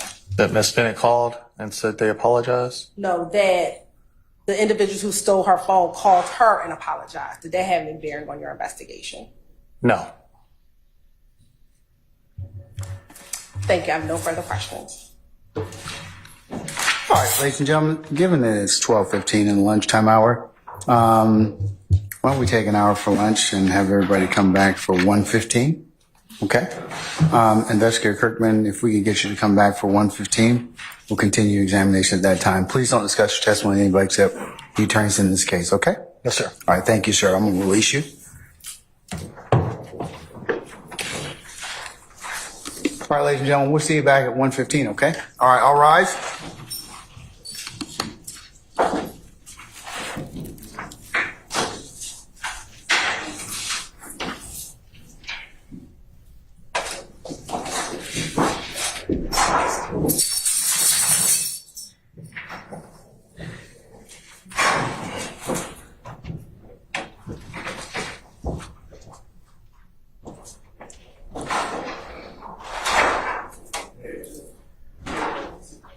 All right, ladies and gentlemen, jury's left us. We'll see you at 1:15.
Correct.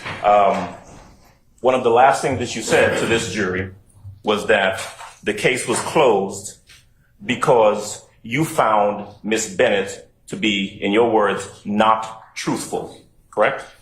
That is what I wrote. That is correct. Well, and that's what you meant, right? Yes. Okay. You have been an officer with APD for 24 years, if I heard you correctly. Correct. You have conducted numerous investigations. That is correct. You have had occasion to speak to hundreds and hundreds of witnesses, I presume. Yes, if not thousands. Thousands. If not, maybe. We'll hundreds from the Well, you've investigated hundreds of cases. That would be fair to say. You have dealt with all sorts of folks and all sorts of allegations. Correct. All right. This case, at least, and you've been referring to it as the crime, but in reality, what it was an allegation made by Archillian Bennett. True? It was a reported crime by Miss Bennett, Right. backed up by some, what I presume to be gunshot holes and other things, and some witnesses' statements. Okay, so we're going to talk about what you saw and what you observed. But it is true that in any investigation, you rely upon physical evidence. True? That's correct. But you also rely upon what is told to you by a witness. Correct? Correct. You would rely upon what is told to you by someone who calls themselves a victim. True? Absolutely. In this case, Archillian Bennett called herself a victim. Correct? She did. All right. Now, it is important to test the statements made by any witness, right? Correct. Because the reality is, what you do is important. You're doing an important job investigating crimes, correct? Yes. An allegation of armed robbery is serious. It's a serious crime. Yes. In my opinion, it is. Yes. An allegation of a shooting or an aggravated assault is a serious crime. Absolutely. And what you do not want to do as an investigator is you don't want to charge someone with a crime if the person making the allegation has not been truthful, correct?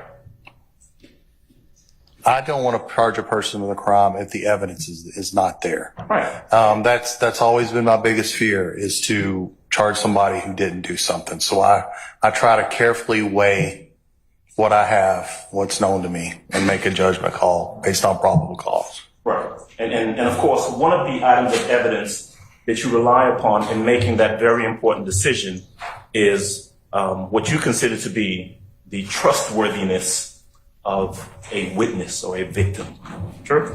It is, but this was the initial call out. That's only the beginning of what a complete investigation would be on my part.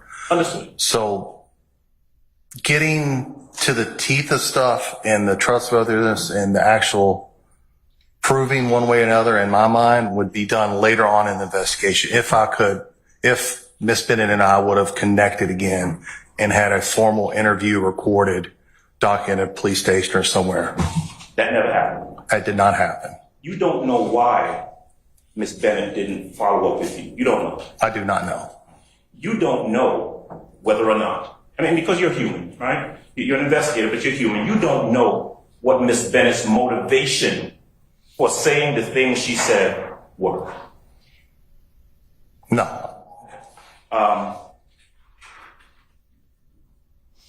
Other than what she told me that she was scared. Right, and that's what she said, right? Yes. You don't know whether that's true or not. You just know that's what she said. Right? That's what she said on the 13th of May, 2013. One of the things that I heard Madam Prosecutor ask you towards the end is whether or not, for example, the defect that you saw above the couch was consistent with what Miss Bennett told you. Remember that question? I do. You said it was, right? I did. Now, so seeing a defect above a couch would be consistent, in your opinion, with her saying that someone had shot at that wall the day before, right? Yes. Okay. Now, It would also, if she had said, for example, someone shot at this wall 2 months ago, above the couch, and you saw the defect, that would be consistent with that too, right? Same, yep. Right. And so, really, she could have told you anything, maybe not anything. She could have given you any number of explanations as to why that defect was in the wall, and the only thing you would have to go on is, well, that is what she said caused it. True? Objection, speculation. I stand the objection. Okay.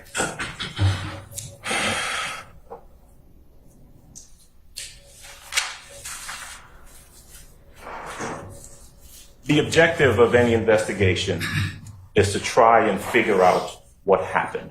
True? I have a little bit different, but it's the same. My objective is to try to find the truth Okay. and be absolutely certain that I've come to that truth And based that's- on the evidence and testimony. Yes. And that is because of how important it is to get something like this right. Right? Yeah, you're dealing with people's freedom, their livelihood. You know, you don't want to get it wrong. Right. And so arriving at the truth would be to some extent tied to the truthfulness of a witness. Correct? Yes. Okay. In this case, sounds like a silly question, but you weren't there on May the 12th of 2013 in 980 Confederate Avenue. You weren't there, right? I was not. Right. Any account of what happened on May the 12th of 2013 came from Ms. Bennett, correct? And a couple of witnesses that did not provide me with their names. Okay. So let me ask you this. On the 13th, May the 13th, the day after this incident supposedly happened, you go to your zone, which was at that time zone Zone 6. 6. Ms. Bennett has gone to zone 6. Right? No, she went to Zone 3. Zone 3. Where did you meet her? At Zone 3. Okay, so you go to zone 3 and you meet with Ms. Bennett. I do. I did, excuse me. She told you that the day before, individuals had come to her apartment, right? Yes. And I want to go through it piece by piece, but she gave you an account of what she said happened on the 12th, right? Yes. All right. Now, you go back to 980 Confederate Avenue with her. I did. I did. It's you, it's Ms. Bennett, it is the child that is with her, and it is crime scene person. And there was another investigator with me, And who is that? Carrie Jones. Okay. All right. So y'all go back to 980, and at this point, you're looking to investigate, get more information about what she has already told you. Correct. All right. Now, prosecutor, would you assist me in putting up what y'all have entered as 1AA? All right, investigator, you're going to see, like you've seen earlier, the picture pop up both behind you and to your left. For right now, you can look at the one on your left. All right. All right. So you go to the location. What you have at this point is a description of what had happened by Miss Bennett, correct? Yes. All right. Now, you go up the stairs, and as you've indicated earlier, there are two doors, two apartments at the top of that staircase. There's an apartment C, an apartment D, correct? Right? Correct. What? 2AA, please. Mm-hmm. 3AA. All right. So there we go. So we have C and we have D. That's what's shown. You can see that in the picture, right? I can. If I heard you correctly, you testified earlier about this defect that is in the door of apartment D, right? Correct. All right. Now, I'm going to have you keep your seat with the court's permission, Mr. Witness. You may, sir. All right. But I do need you to turn around for me, if you don't mind, investigator. Okay. You agree that when you got there on that day, we're talking 10 years ago, a little more than 10 years Almost ago. 11. Almost 11. You noticed this, a defect in the door of apartment D, right? I did.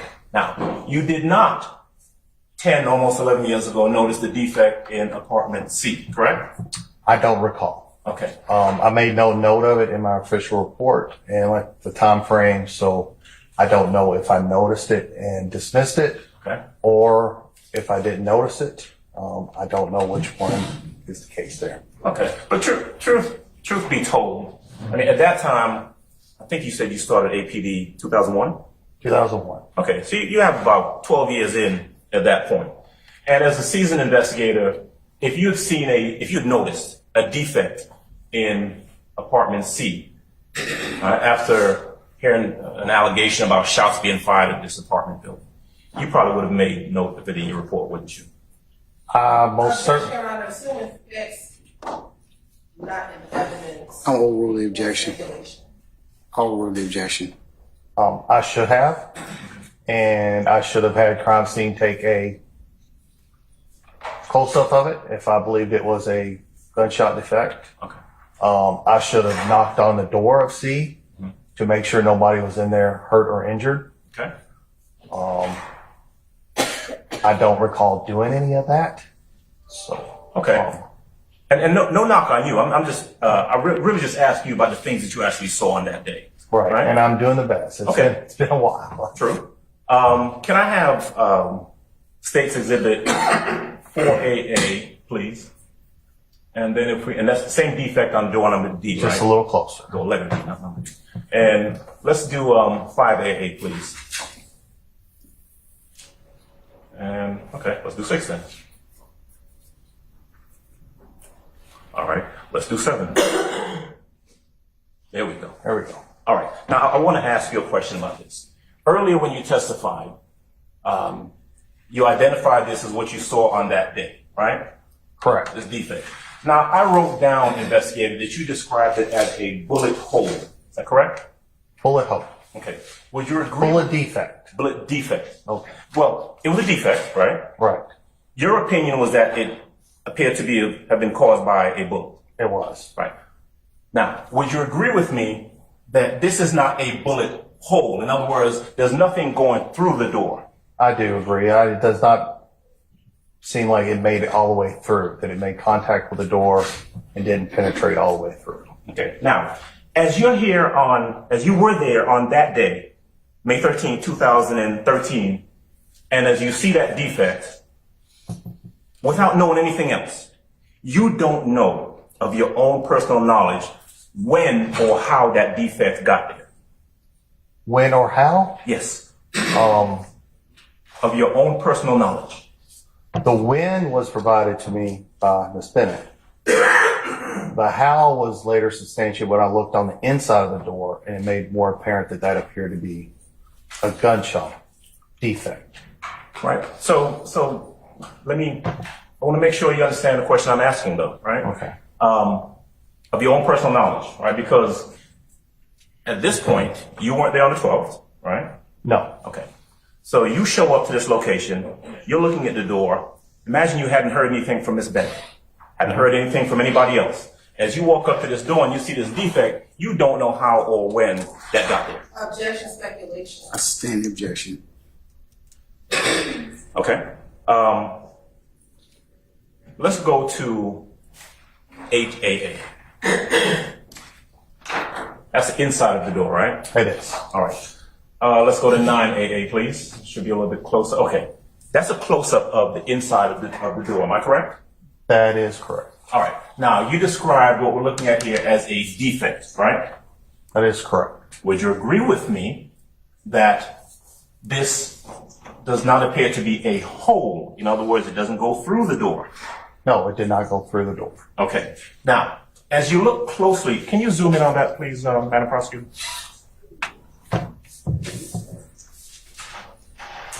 And if you can't, that's fine. There we go. Now, do we see anything on the inside of this defect right there?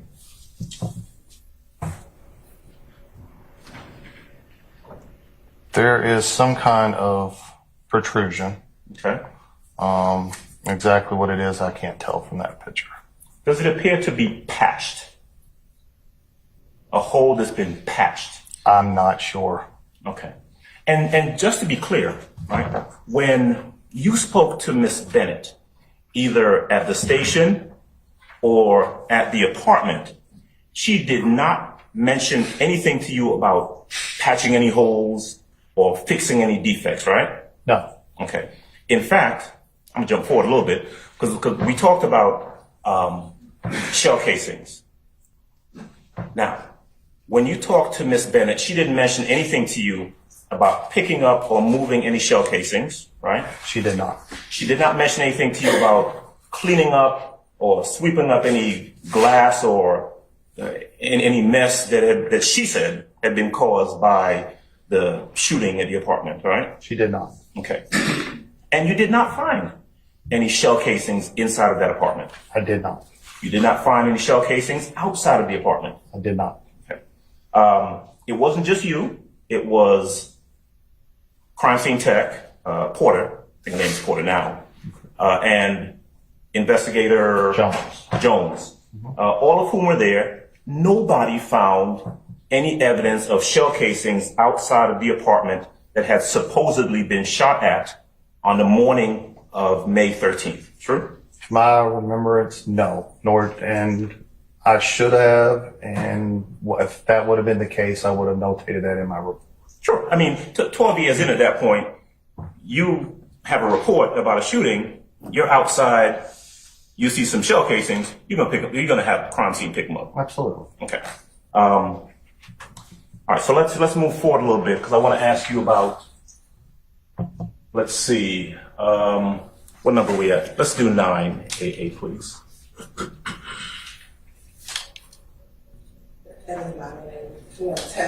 Sure, let's do 10.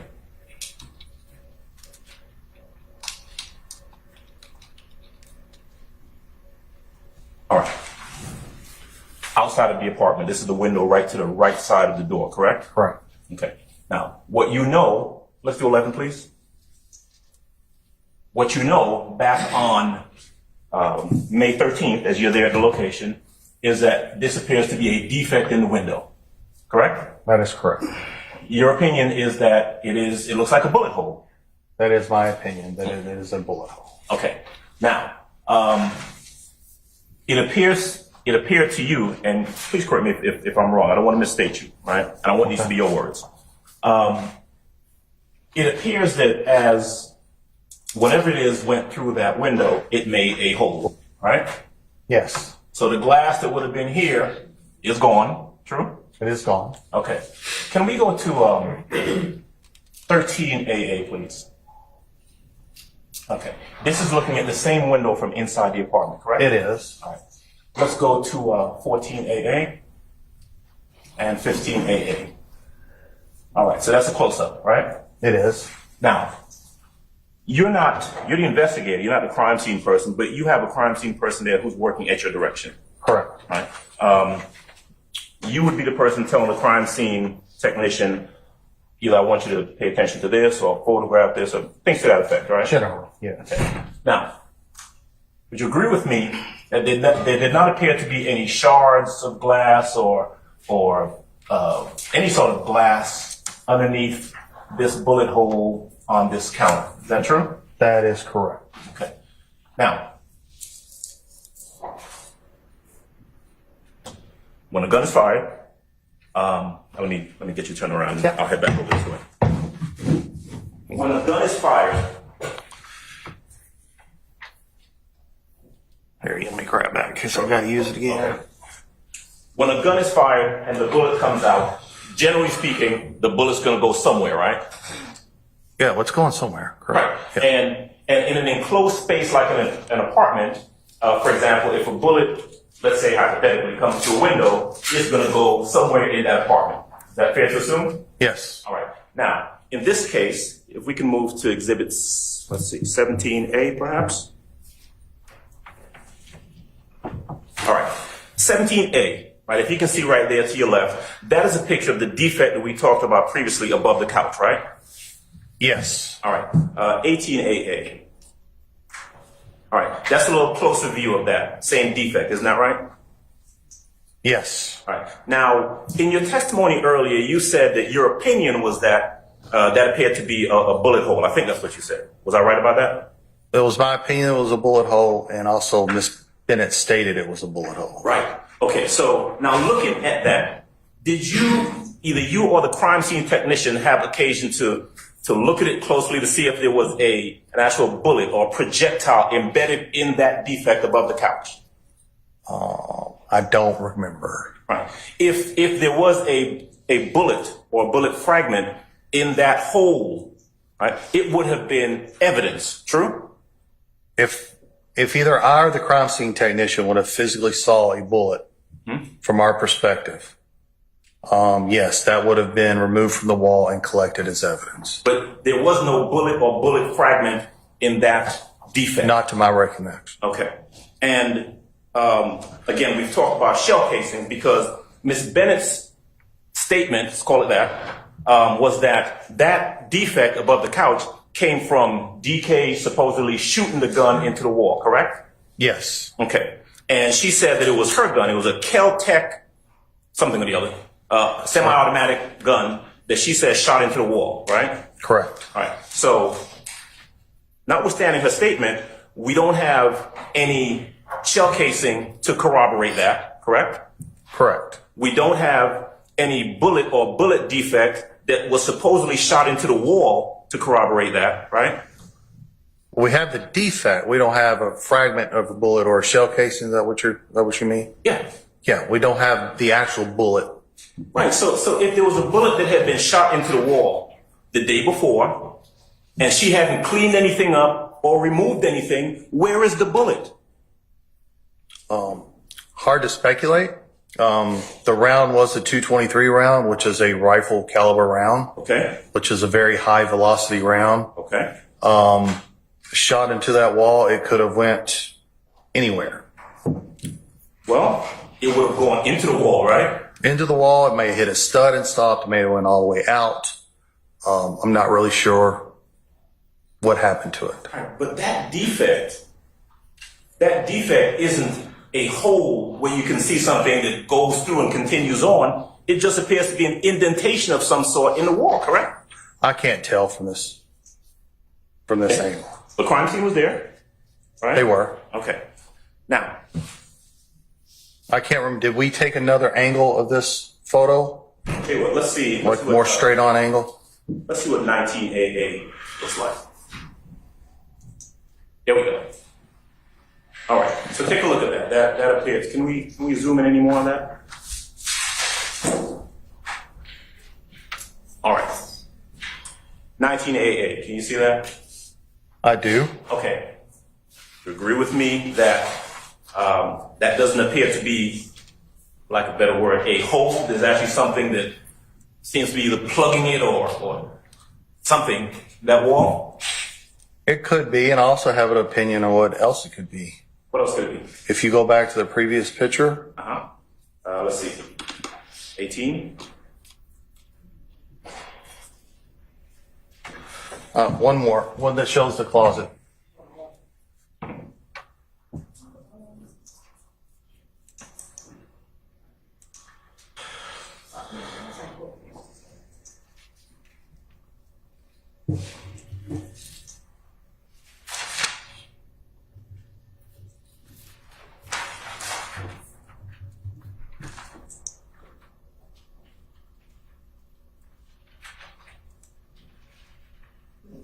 Now let's go with 17. Hold on, I need this one right here. Which one? This one right here. Give me a number. 17. Yeah. 17 alfalfa? Yes. 17 alfalfa. No, one back, right where we were. Just my opinion of doing hundreds of shootings on a crime scene. If the bullet was fired along this trajectory and hit that wall, it could have skipped over, and that's what caused this over there. Okay.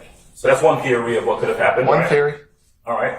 Which kind of comports with what you said earlier about a bullet has to go somewhere, right? Has to go somewhere. All right. So let's use your theory for a second. if we've got a bullet that comes in, hits that wall, and goes to the closet door, and actually, hold that question right here, because I want to show you something. Yes, sir. Let's go to, let's go forward one, Madam Prosecutor. 18AA. You see what we're looking at in 18AA, right? Yes, just a close up of where we just were. Let me borrow that pointer from you. Thank you. All right. Defect in the wall, right? Correct. Defect in the wall. Correct. Defect in the door of the closet. Correct. Defect, hard to see here, but defect on the side of this door in the closet, right? Yep. All right, and defect over here, right? Correct. All right.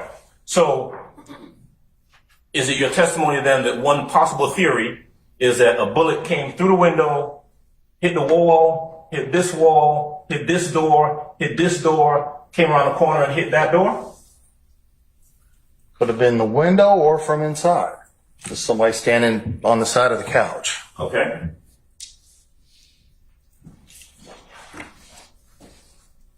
But either no bullet or bullet fragment found behind the wall above the couch, right? No. Behind the wall near the door, right? No. Behind the door that's partially cracked, right? No. Or behind the other door all the way over to the left, correct? No. No fragments found at all. Okay. I want to ask you specifically about Ms. Bennett's account of what happened, okay? Correct. Now,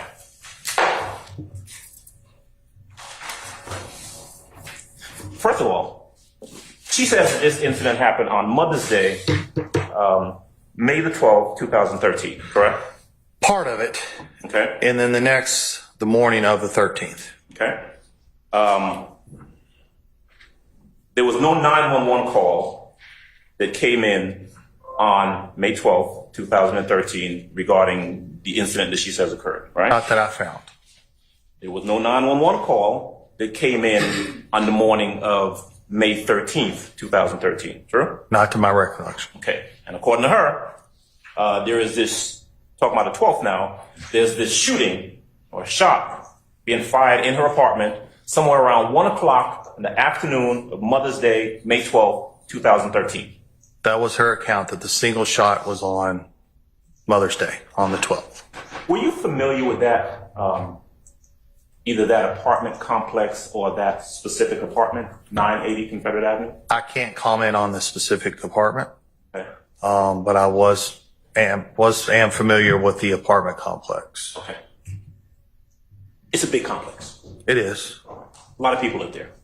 They did. I don't know what it looks like now, to be quite honest. Certainly back in 2013. Right. It was a big multi-unit apartment complex. Okay. Ms. Bennett says that she heard a knock on the door. Is that right? Correct. I think her words were a loud knock. Loud knock on the door. And she said that when she opens it up, someone that she knew as Thug's brother, and a third person were there, right?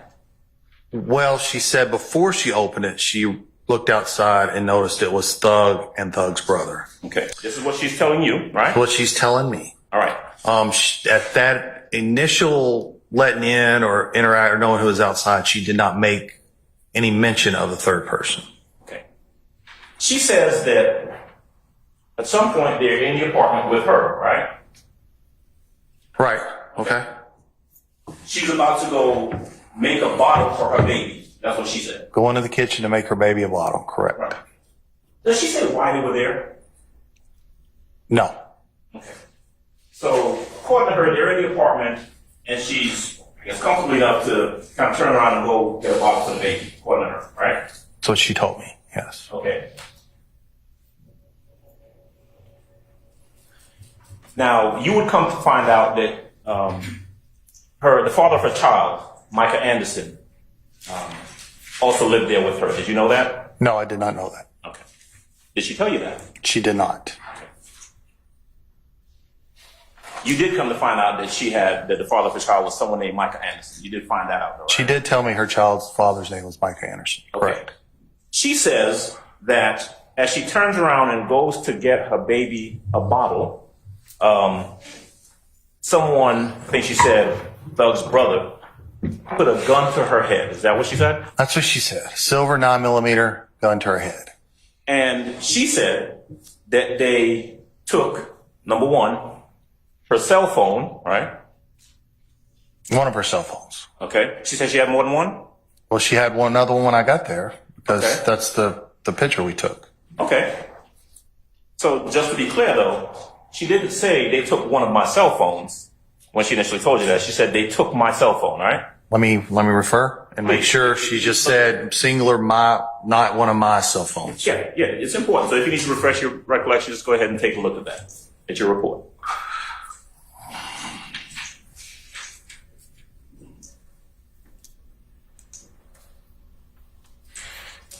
Okay. My report said she took a picture from her cell phone and that they took one of her cell phones. Okay? When she originally told you or made the report, her Correct. statement to you was that they took one of her cell phones or they took her cell phone? One more. We're at the.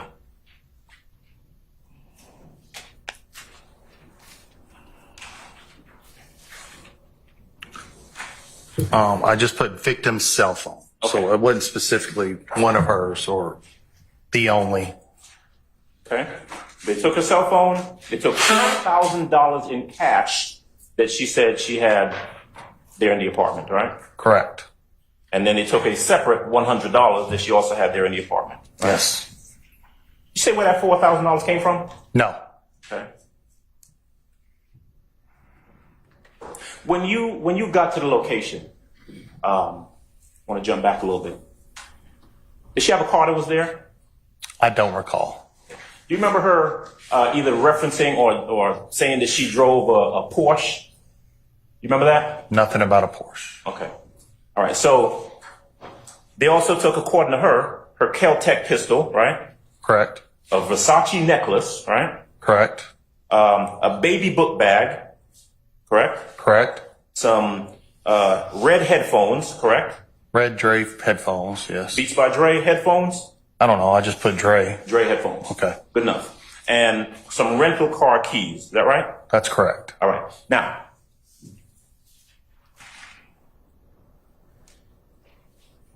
she said that they took these items and they left, right? Left in 2 vehicles. Correct. 2 vehicles. She said that she was scared. So she stayed there a couple of hours, right? I think her words were several hours. Yes. And then she went to a hotel room that night. Correct. Now, as you're investigating this case and you're listening to her story, right? Did she ever, let's say, provide any proof that she had in fact gone to a hotel that night? Again, that kind of teeth and digging in would be part of my follow-up investigation. I'd be somewhere in a recorded quiet space, like our precinct, where all this would be broken down step by step by step. This particular case, this was just an initial call out, a basic fact finding, evidence collecting, on my part. But to answer your question, that question was not asked that I believe, nor was it answered on where she would have got that kind of money. Well, how about this? Because when you spoke to her on the 13th, she had supposedly already been through what happened on the 12th and had already gone to the hotel the night before, right? Correct. Did she say, I stayed in this place several hours, then I went to the Holiday Inn or the Fairfield Inn or anything like that? Did she volunteer any of that information? I don't remember, and my report just says a hotel room. Okay. But certainly at this point, what you're getting from her is that one of these 3 individuals, I guess you said DK, had fired a gun inside of her apartment where it was her and her infant child. All right? Correct. All right. Very serious offense, very serious allegation. True? True. All right. Now, One of the things that she told you was that Micah Anderson, her baby's father, were friends with these individuals, right? She did. She said that they had actually been out, they being these individuals, and Micah Anderson had actually been out together the night before. Is that right? Correct. Now, when we say the night before, are we talking about the night of the 12th or the night before? I mean, the night of the 11th. I'm not sure. Okay.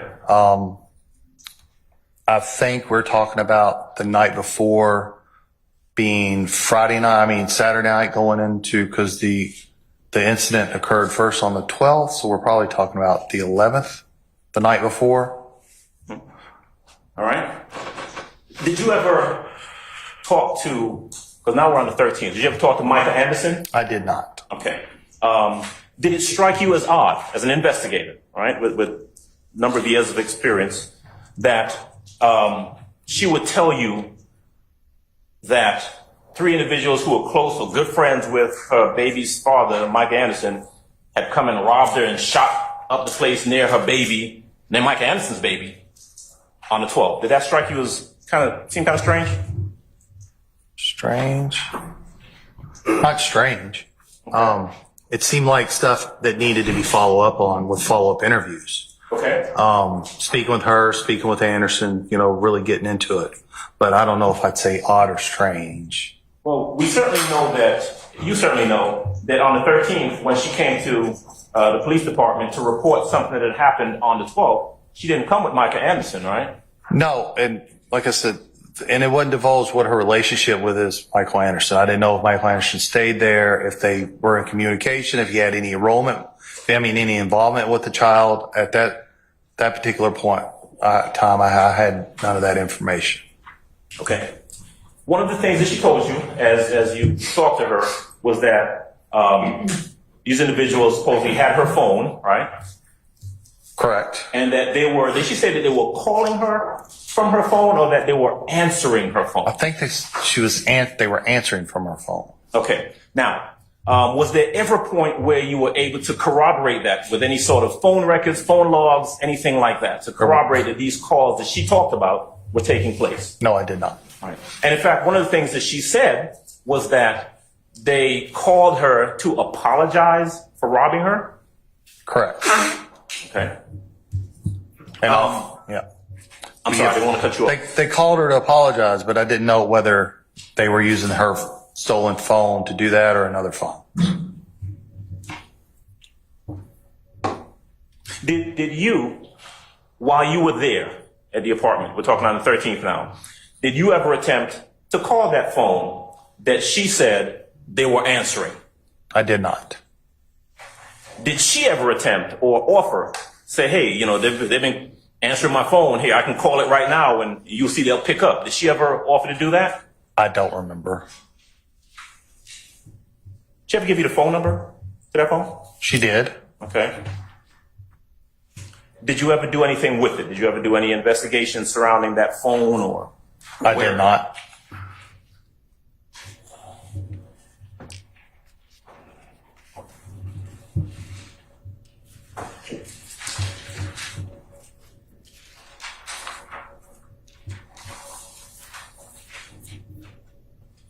She showed you a picture on the phone, and let's see, let's go to State's Exhibit. I think that's number 23, please.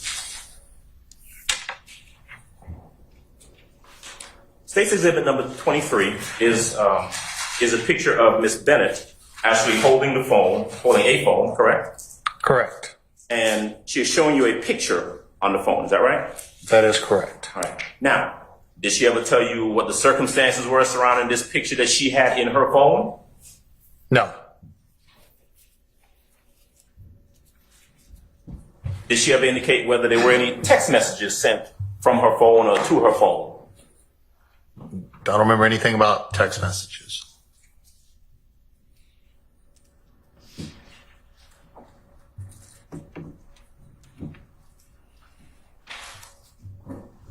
Okay. Let's go back to State's Exhibit 20 AA, please. 20.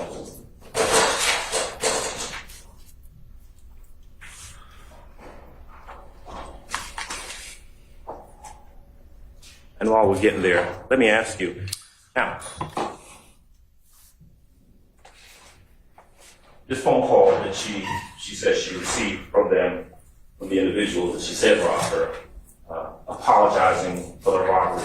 Did she ever say whether they brought the stuff that she said was stolen back? No, only that they offered to bring her stuff back. And so this is on the 13th of May. You try to contact her to follow up on what you yourself described as a very serious incident, alleged incident, right? Correct. You don't get a call back from her. I did not. You get no response whatsoever from this person who claimed that she had just been robbed and a house shot up just a couple days before. Correct. There's no other investigation done to corroborate anything that she has said. Is that fair to say? That is correct. Now, I noticed when you were asked earlier about your closing the case, you cited the fact that there was no communication with her. In other words, she wouldn't call you back. She didn't call you back, right? Correct. Now, when you said, though, that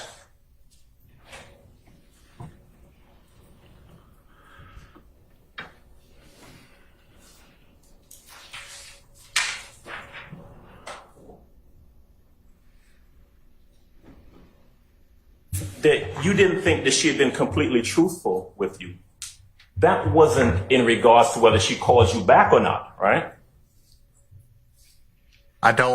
Unfortunately, I didn't elaborate on any of that, and I don't remember why. That was the response I wrote to close the case out. But that was certainly your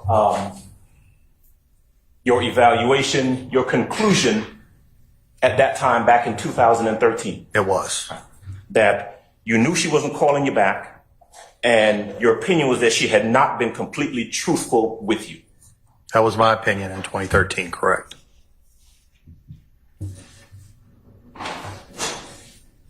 All right, so I want to just kind of run back through very briefly a couple of things, and you tell me if I'm correct about these things.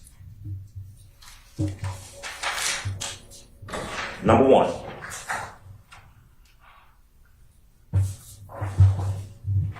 Ms. Bennett made a report about an incident that occurred on the 12th, but there's no 911 call to back that up. True? Correct. Ms. Bennett made an allegation about something happened on the morning of May the 13th, but there's no 911 call to back that up. Correct? Correct. Ms. Bennett made a report about a shot being fired inside of her apartment. There's no shell casing or projectile to back that up. Correct? Correct. Ms. Bennett made a report about shots being fired at her house from outside, but there's no projectile or shell casings outside to back that up. True? Correct. Ms. Bennett made reference to $4,000 in cash being stolen from her apartment, but there's nothing to back that up other than her word. True? Correct.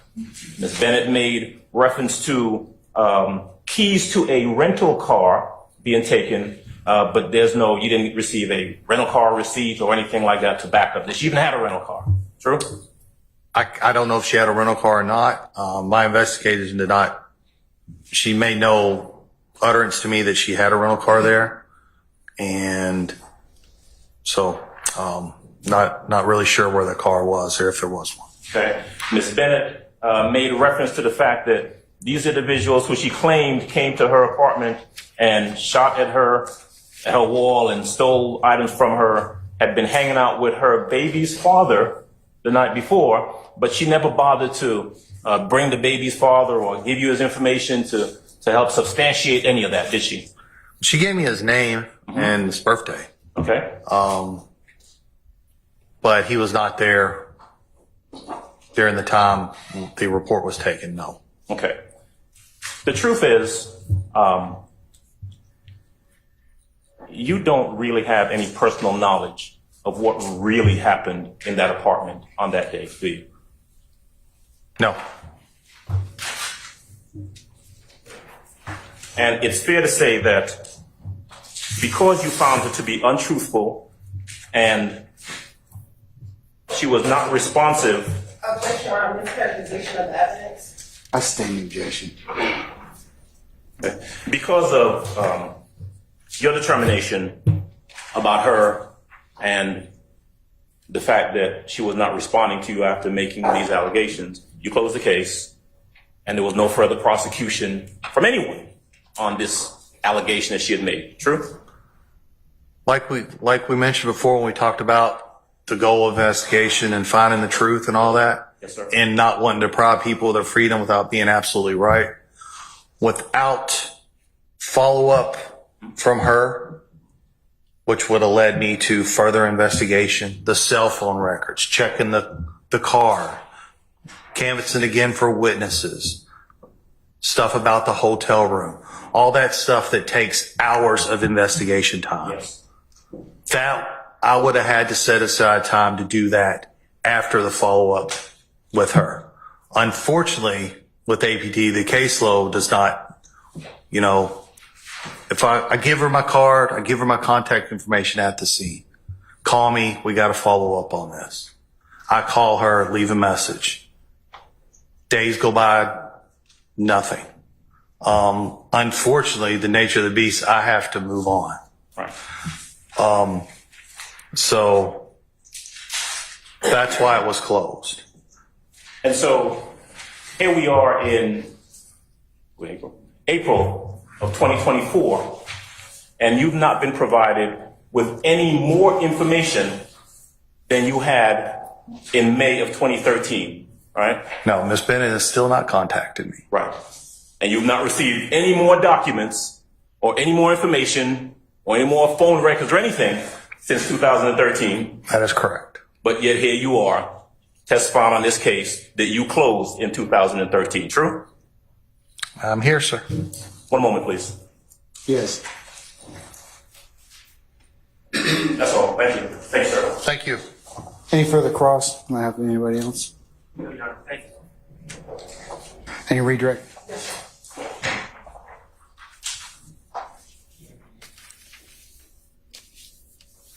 Dr. Kirk, I want to kind of leave off. One second, I can get a drink while I'm going back. We have round. All right, thank you. You good? Yes, ma'am. I want to kind of pick up where you left off. You said that you last called her on May 19th, 2013. You left a message. That's correct. All right. Do you know or have any knowledge if whether or not she moved out of that apartment complex? I do not. I stand the objection. Wait, let me ask you this. May 19th, 2013, is that about a week after this incident occurred? Would be 6 days, yes. 6 days from when she reported, or 6 days from when it occurred? What occurred on the 12th and the 13th, right? And then 19, so yeah, 6, 5, and 6. Or 6 and 7? 19, you said, right? Yeah. And I was there 7 days, I'm sorry. 6. Do you know if something happened with her child that prevented her from calling you? I have, I stand the objection. Do you have any knowledge if there were any other life circumstances that had happened that prevented her from calling you? have no knowledge of that. Now, Mr. Adams asked you a few questions on cross that I want to follow up with.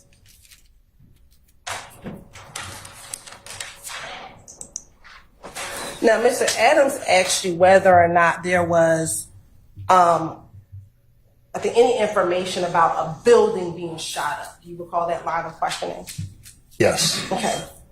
Did you have any reports about a building being shot up, or solely the report from Ms. Bennett that her apartment deed was shot up? There were no 911 calls that I remember from the 12th or 13th about any shootings in that complex. Any other building, the only information I had was what was given to me by Ms. Bennett. And Mr. Adams went through a line of questioning that the only information that was there's what Miss Bennett told you. Do you remember that? Yes. And you responded in a way that said it wasn't just what she told me, but what I gathered from the other witnesses. Do you remember responding to his question that way? I do. Okay. Had you gotten reports that corroborated what Ms. Bennett? You're right. He opened the door. Basis. He opened the door, Your Honor, when he crossed him. And he opened. We backed away from it, and then he opened the door with his cross. Objection to the speaking. Objection. Y'all approach, please.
Now, Ms. Investigator Kirkman, you spoke very briefly about the distinction between a gunshot hole and gunshot defect.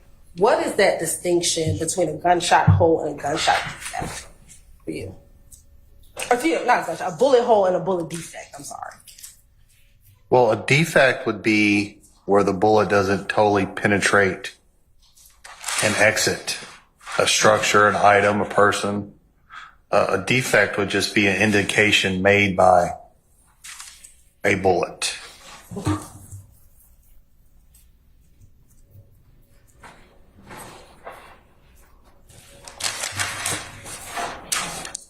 Now, Mr. Adams, I want to pull up State's exhibit. I believe it's going to be 19 AA.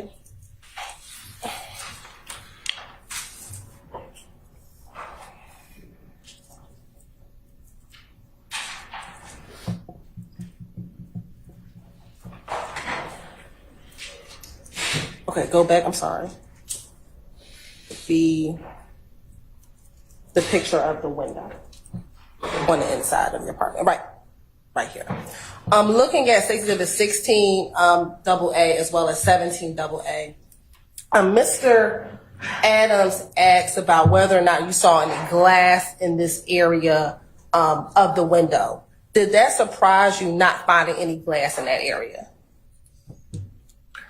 Not particularly, because if you notice, the pane's not broken, so any large sheds of glass would not have fallen out.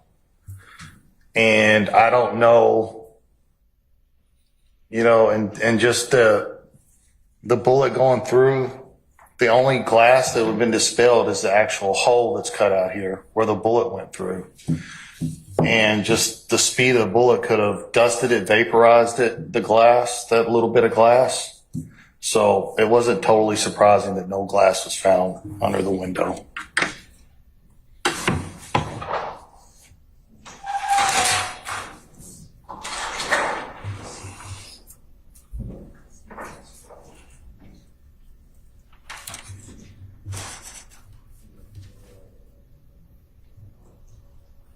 Now, when she provided you the information that she gave you, did she provide you with Micah Anderson's full date of birth? She did. Let me make sure. Give me 1 second. Sure.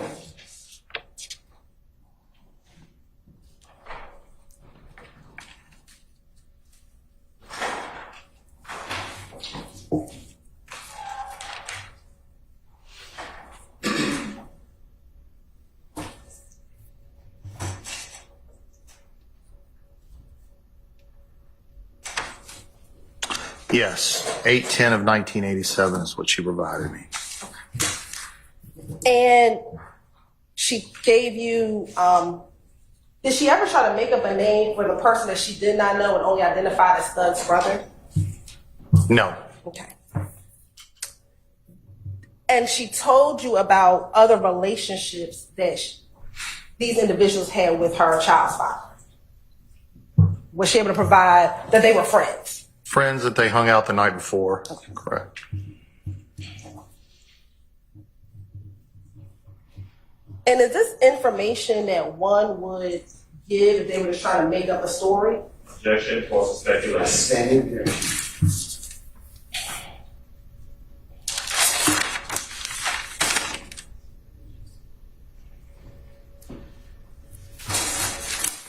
And at any point in time, did she ever try to advise that either Thug, DK, or Thug's brother shot the bullet hole that came through the window? Did she ever tell you that? No, she did not. What was the only shot that she put with DK? Was that the one in the living room? The one above the couch in the living room. And in your experiences as a law enforcement officer, have you had occasion in which individuals do not call and report shots fired calls? Or do not report if there's a gunshot? Not always call the police if there are gunshots. Repeat the question, please. Sure. Have you had experiences in which sometimes residents or citizens do not always call police if shots fired are heard? Yes.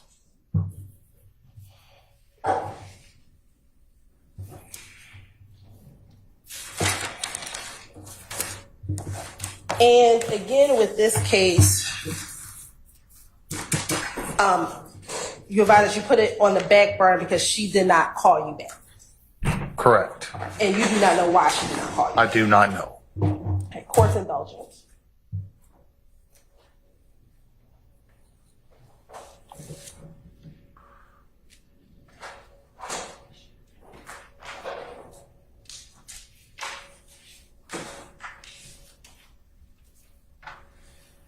And was there anything that she told you that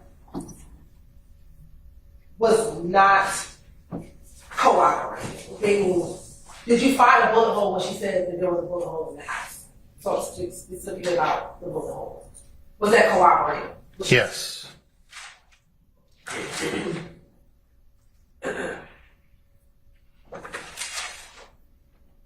have no further questions. All right. May we permanently or temporarily excuse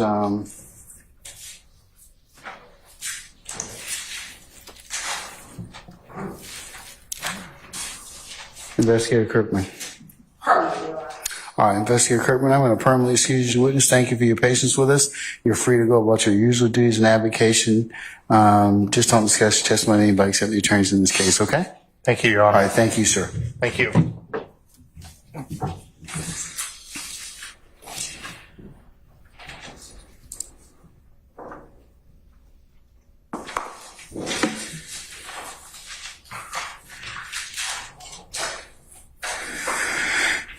Ladies and gentlemen, you want to take 5 minutes before we call our next witness?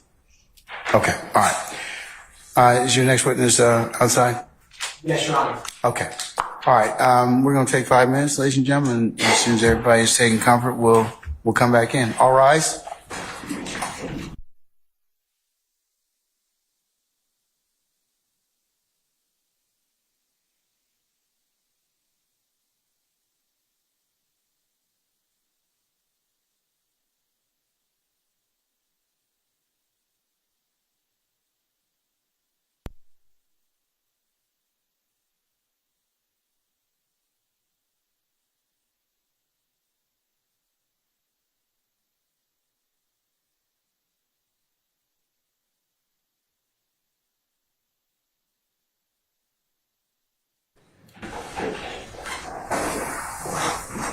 Counsels for the state, how many more witnesses you got for the day?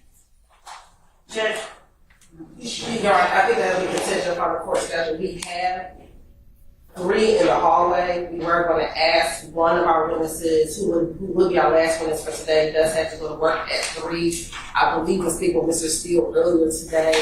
He may have a motion. Sorry. Mr. Steele may have a motion regarding that last witness that we may need to take up at the end of the day, which will be Mr. Walter Murphy. So we would ask if we could just take the next 2 and then deal with the motions regarding Mr. Murphy at the conclusion of the day. And we did have one of our witnesses who we learned this morning is in ICU at the hospital. So, ER at the hospital. And so we're trying to get a status update as to his condition. You have other witnesses you can call, correct? We have at least 2 others that we can call for today. We are asking if the third one can be excused, given the fact that there is a potential motion for that third witness. Is that the motion, Mr. Steele, you filed motion limit number 47? That's true, Your Honor. In taking a look at the motion, that I assume that it pertains to a proffer interview, is that correct? With Mr. Hudson and Mr. Murphy? Correct, Your Honor. All right.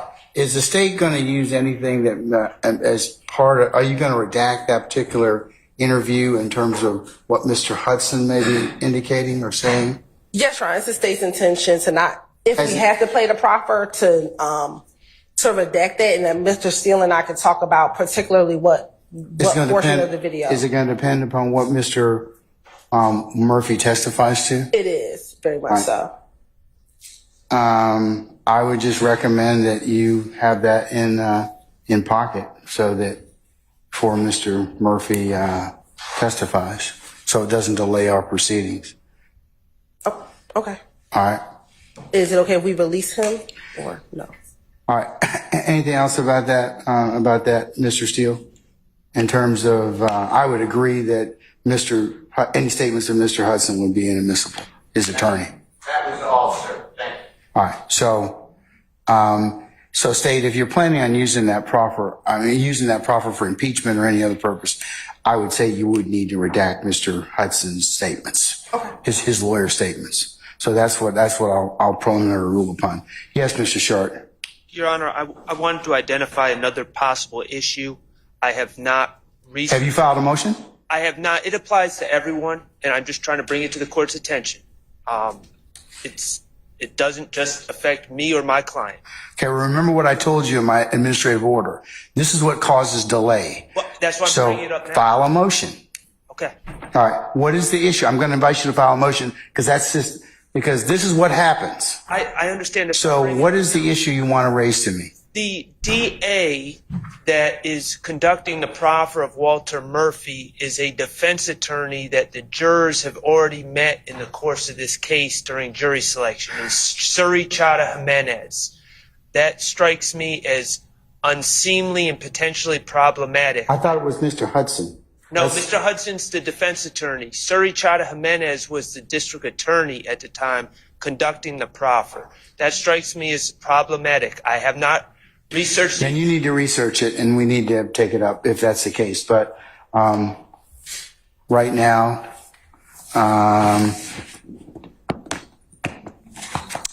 without anything more, there's nothing for me to rule upon. I understand, Your Honor. I just Okay. wanted to bring it to the court's attention. All right. Okay. Okay. All right. We're in recess. Give me 5 minutes.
Stand. All right, some of Ms. Latner's, please.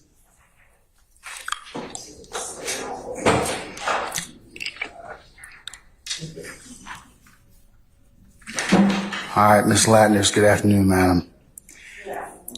If you would please approach the witness stand. Once you get there, if you would please turn and be sworn as a witness. Yeah, she needs to be sworn again. I do.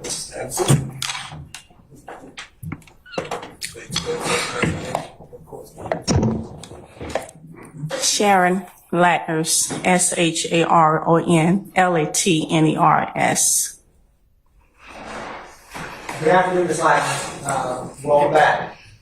Thank you, sir. I wanted to ask you a couple questions. And so before I do, I wanted to approach you with what's been labeled as 1 Bravo Bravo and 2 Bravo Bravo.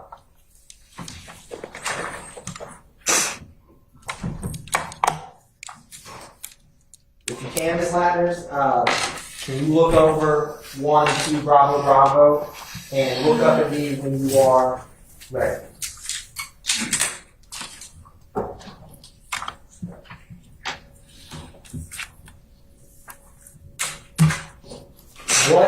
How do you recognize those, Ms. Latner? The CAT report is the one I print out. My name is on the top. The 911 audio I listen to it, it's on the, my issues on the accountability. And are they a fair and accurate depiction of the CAT report and 911 call for the incident that you're discussing? Yes. Your Honor, this time of statement to tender and evidence takes exhibits 1 and 2 Bravo Bravo. Have they been shown to the defense counsel? They have been previously shared, yes, Your Honor. Any objection to stage 1 and 2, Bravo, Bravo? Yes, sir. Objection to the CAT report is hearsay confrontation clause, case cited previously. I put that on record again, Judge? No, I'm good. I'm good. All right, I'm going to overrule your objection, sir. And I'll admit states 1 and 2, Bravo, Bravo over objection. Maybe publish as you see fit. Thank you, Your Honor. The state moves to publish exhibit 1 Bravo Bravo. All right, sir.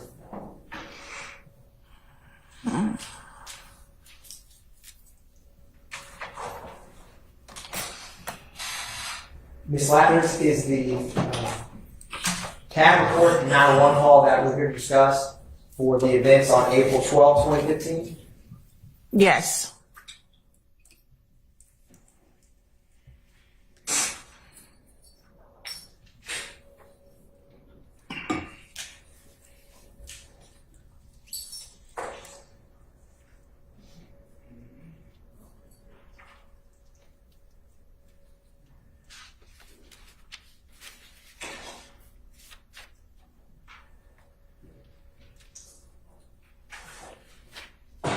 Ms. Latners, going through the CAT report, what was the incident number for this act, or just this CAT report?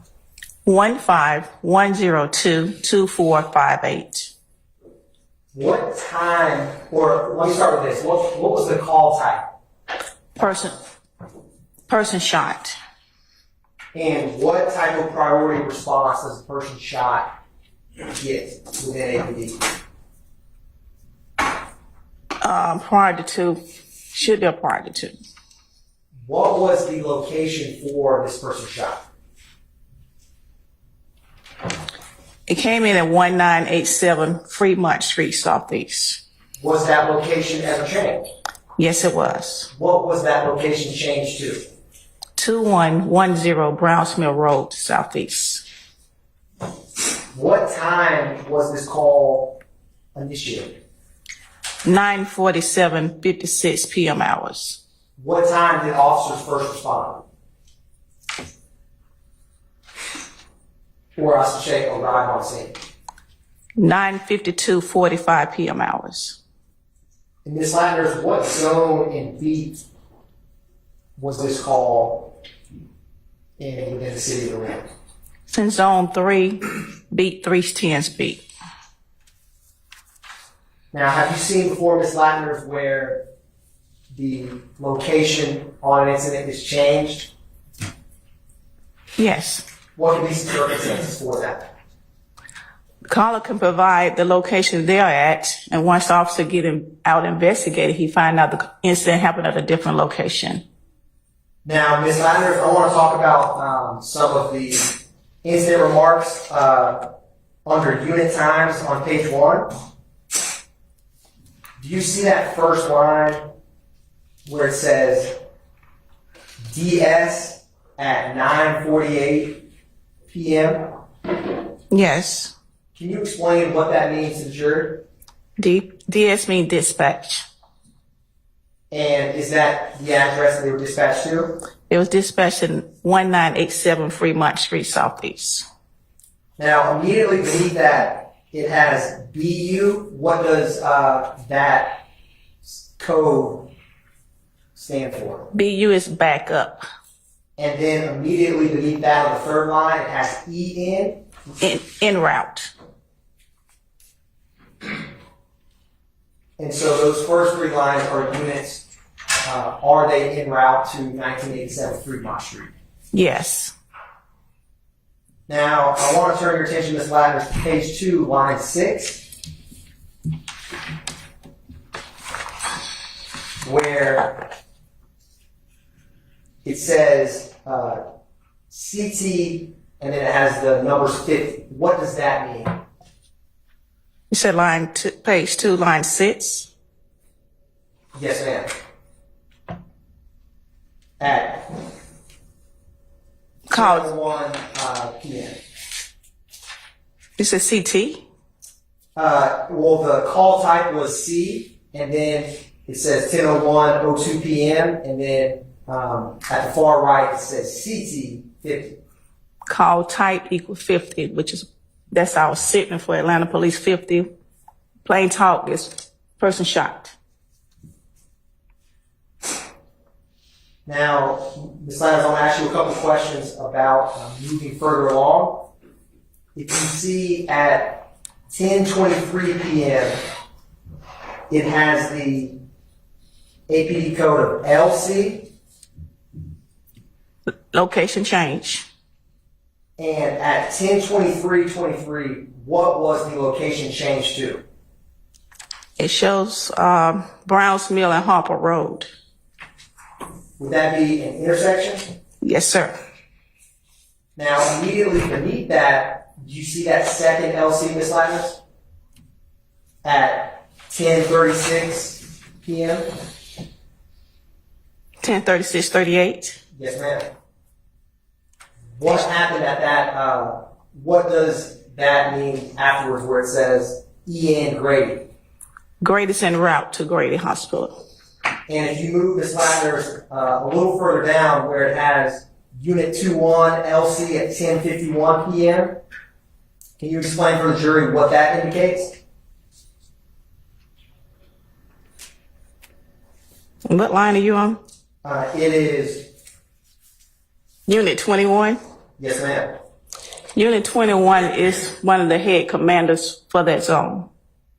And what are they doing at 10:36:38 according to the CAD report? 1021 has a location change, and he's en route to Grady. And do you see if they ever put a call sign in the CAD report for ever arriving at Grady? Amy arrive. And you should see unit 5338 arrive, but that's at Browns Mill. And if you see this line is at 10:51 p.m. where it has location change at Grady. At 10:58 p.m.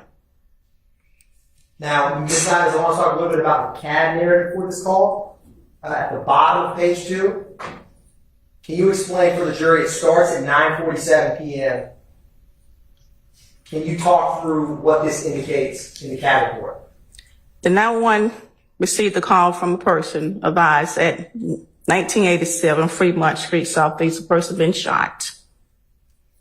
Then the second line at 9:48:28 p.m., the 911 operator advised her supervisor about the call at that location.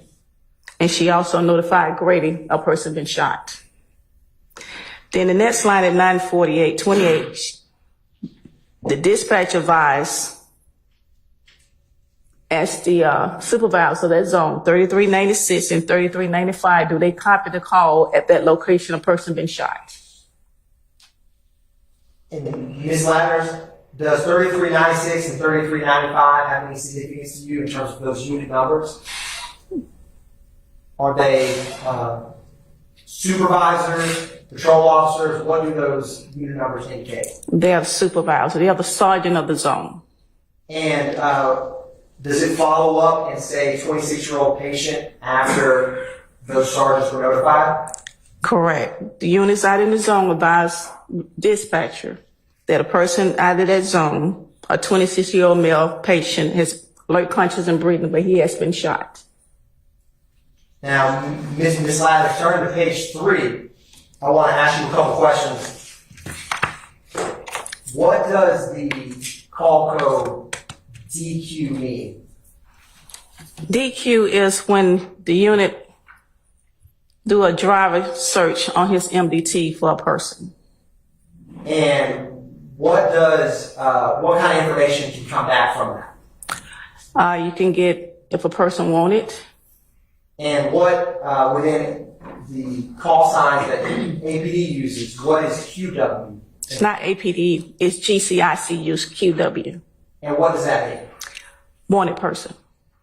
Now, in this CAD report, do you see any driver's license queries or DQ in this CAD report? I do. Can you explain for the jury what you see and who they were? You see a DQ for Kristen James.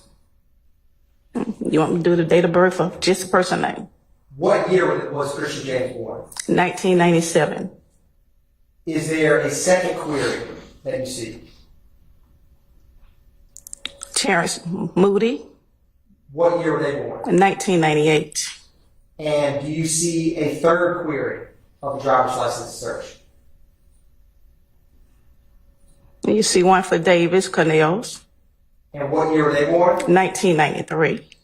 And do you see a fourth query in this CAD report? You see one for, we did Davis. Do you see one for White? I see one for White and date of birth is 1987. Now, what kind of reasons, or how does someone get, when this CAD report indicates these license checks, how does that come up? The officer asks the subject for his driver license, and he goes on his MDT and run a DQ check. That's for your license. And whatever comes back on your license from GCIC, all that information comes back to the officer on his MDT. Now, Ms. Lander, do you see the last two lines in this CAD area? Yes. Can you tell the jury what QV indicates? Vehicle. He's running a tag number. What tag was ran in this case? BZE 2206 Georgia plate. And what is RQ indicate? That's a license plate number, the same. Did that pertain to the same vehicle that they did that you just described? Yes. Now, Ms. Landers, I've also handed you 2 Bravo Bravo. Does that correspond with this CAD report that you just walked through? Yes. And is that the 911 call that initiated this CAD report? Yes. All right, this time the state publishes states exhibit 2 Bravo Bravo for the jury.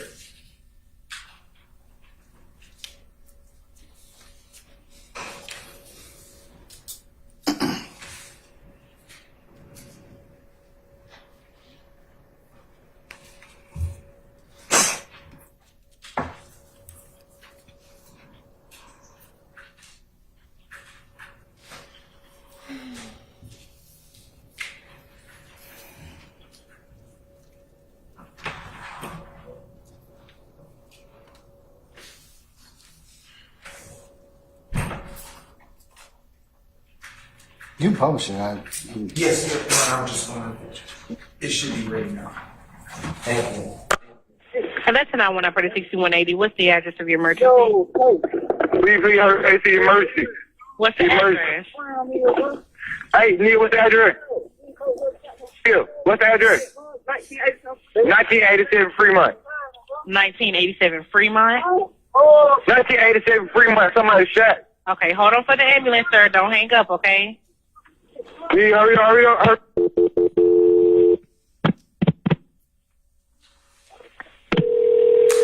I'm still on the line with you, sir. Yeah. Hello? Yes, we're holding for the ambulance. EMS 785, what's the address of the emergency? It's Somebody 1987. been shot. Sir, calm down. Let address? me give her the address. 1987 Fremont. And repeat that address, please, for verification. 1987 Fremont. Okay. And is this going to be a house or an apartment? A house. Okay, we have already started an ambulance. I'm going to get some information from you while they're on the way. What's the phone number you're calling from? 770-882-5580. Okay. And we do have help already started. What's your name? My name is D'Angelo. And D'Angelo, tell me exactly what happened. Yeah, we was at the we was at the gas station. And, my partner was trying to talk to a girl, but I guess they thought we was following them, and then they pulled up on and just started, and we pulled off. And then we pulled off from the gas station, and then we got away. And then we ended up driving a back streetway, and then we ended up seeing them again, and they ended up shooting. And somebody ended up getting hit. Okay. Are you with the patient now? Huh? Are you with the patient now? Yes. Okay. How old is the patient? How old are you? 26. Okay. Hurry up. And is the patient male or female? Huh? Hello? Yes, ma'am. He's 26. Okay, listen, I was asking you, was it a male or female? Is he awake? He's a male. Okay, is he awake? Is he conscious? He's causing, he's talking. Okay, is he breathing? Okay, Atlanta, go ahead and start firing PD, please, 785. They're in route on 6180. Thank you. Is the assailant still nearby, D'Angelo? Who? Is the person who shot, are they still nearby? No, ma'am. Okay. And is there any serious bleeding? Huh? Is there any serious bleeding? Is blood spurting or pouring out of him anywhere? Yes, he's bleeding. He's bleeding. D'Angelo, calm down. I'm trying to ask you these questions. Calm down. You see the man, son? Is he completely alert? Man, he's alert. He's talking. But he Okay, listen, what part of his body was injured? What you got shot What part of his body was injured? He got shot in the face. Okay, listen, do you guys have the bleeding under control? No, ma'am, come on. Listen, they're already en route. This isn't delaying them, okay? Is there more than one wound? No, I'm finna hang up. I already hear the police coming. Okay, listen, I can help you to help them until they get there. Sit down, cuz. Okay, listen, I'm sending the paramedics to help you now. Stay on the line. I'll tell you exactly what to do next. Do you guys have a clean, dry cloth or a towel? Or can you take your shirt off? That you can apply pressure to the wound until they get there. D'Angelo? Hello?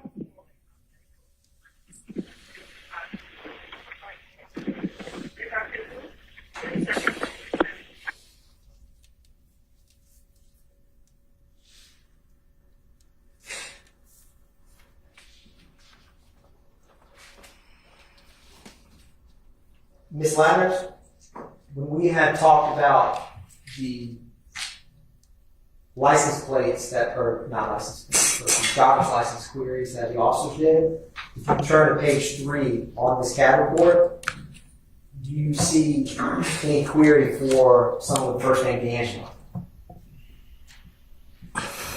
Yes. What time is that query? 10:38, 56 hours. PM.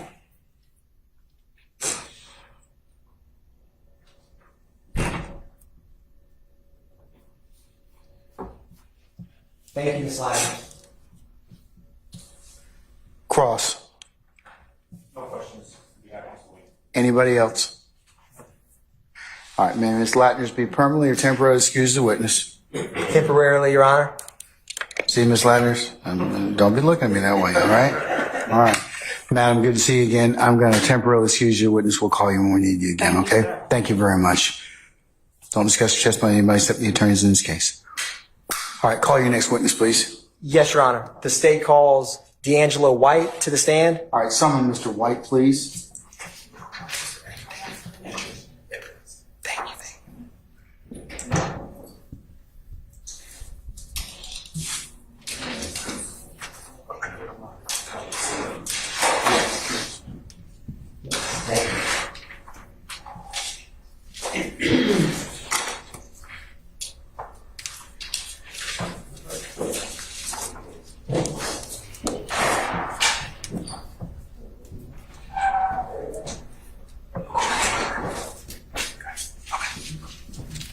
Your Honor, may I briefly approach with the defense counsel? You may.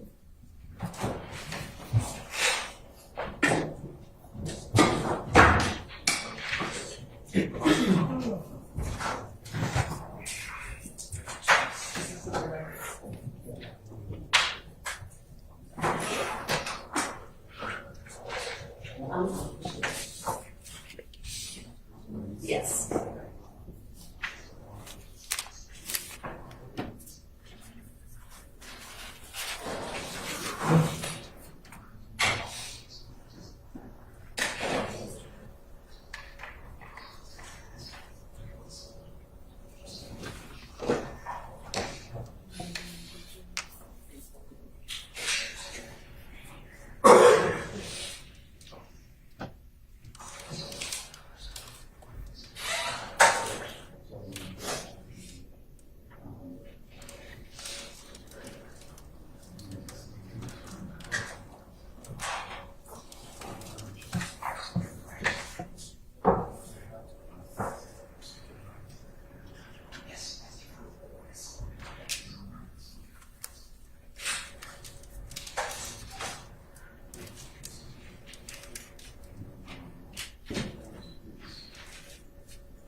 All right, ladies and gentlemen, can I ask your assistance? And I'm just going to give you a short recess, and then we'll go ahead and get less than 5 minutes. That we need to.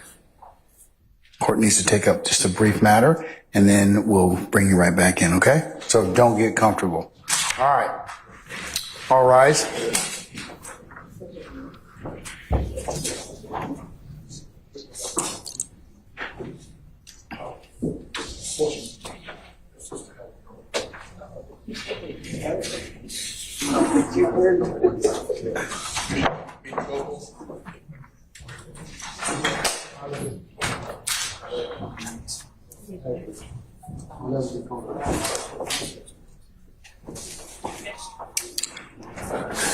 All right, ladies and gentlemen, please be seated. Our jury is not here. Members of the media, if you would not videotape our next witness due to security concerns, and please do not videotape where he's coming from. All right. Sergeant Brown, if you'll get our witness, please.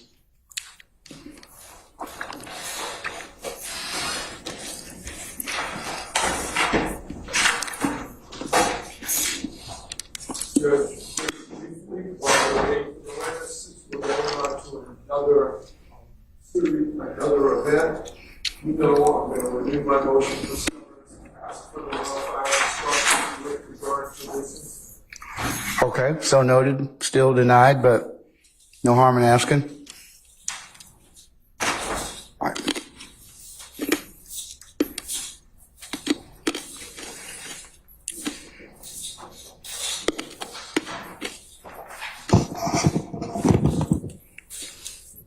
Mr. White, you can have a seat.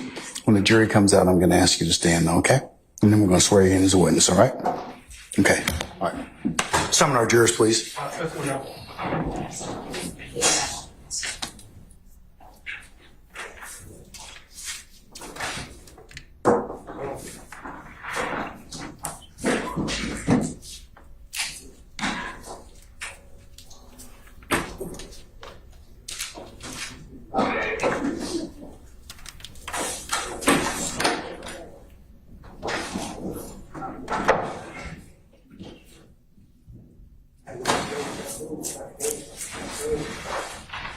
Mr. White. Mr.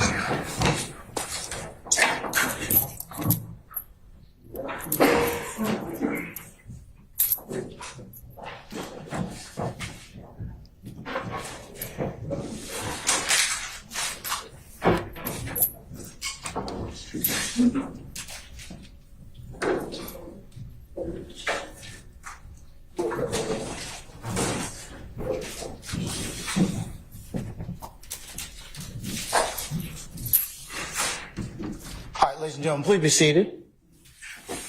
Stand, stand.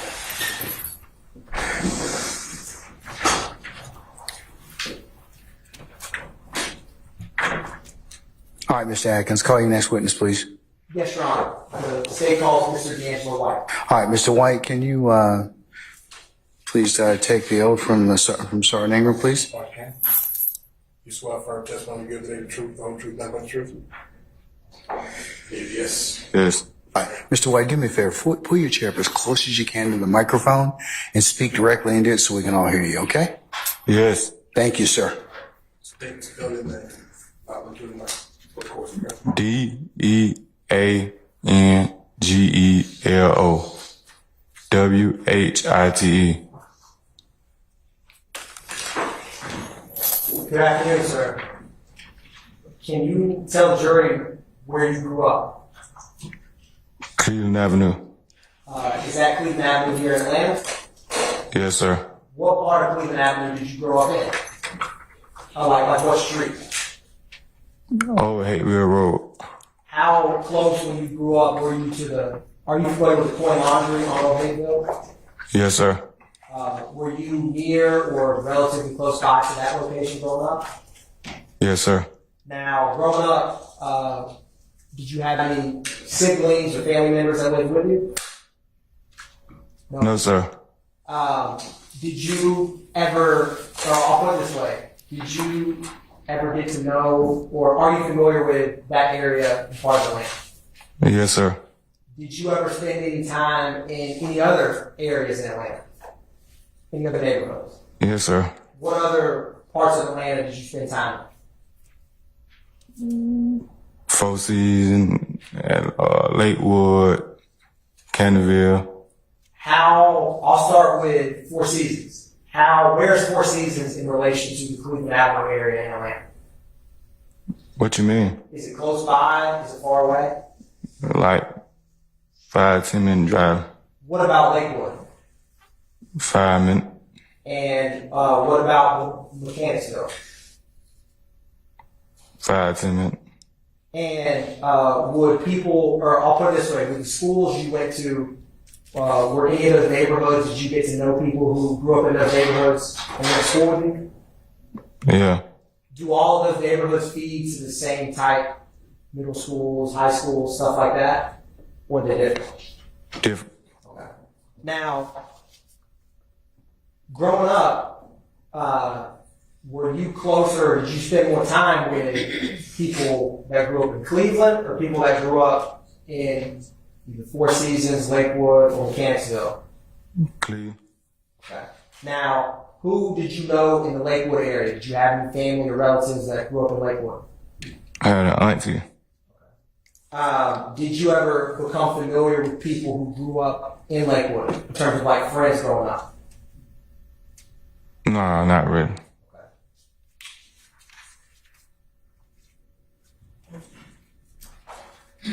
Now, sir, how old are you here today? 27. And where did you go to school? South Side, South Atlanta. I turned school. Did you ever graduate? No. How far did you go? 9th grade. Have you gotten or are you working on getting your GED? Well, I'm in prison right now getting my GED. Do they have programs for that where you are? Yes. Now, how long have you been in prison? 7 years. How much more time do you have to go? 36 more months till I max out. Alright. What do you plan on doing when you get out this way? Get a job and work. Okay. What kind of industry do you plan on working in? Objection, Your Honor. Relevance. Overruled. Food industry, construction, business? I mean, I don't know right now, you feel me? I got you.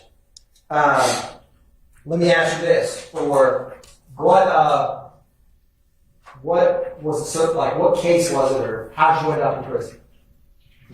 I got 2 armed robberies, hijacking, possession of a firearm by convicted felon.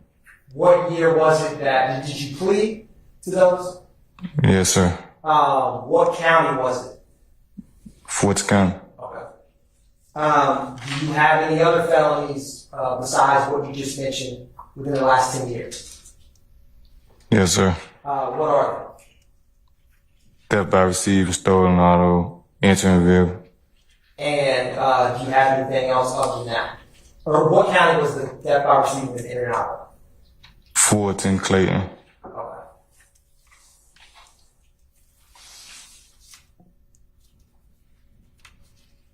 Now, did you ever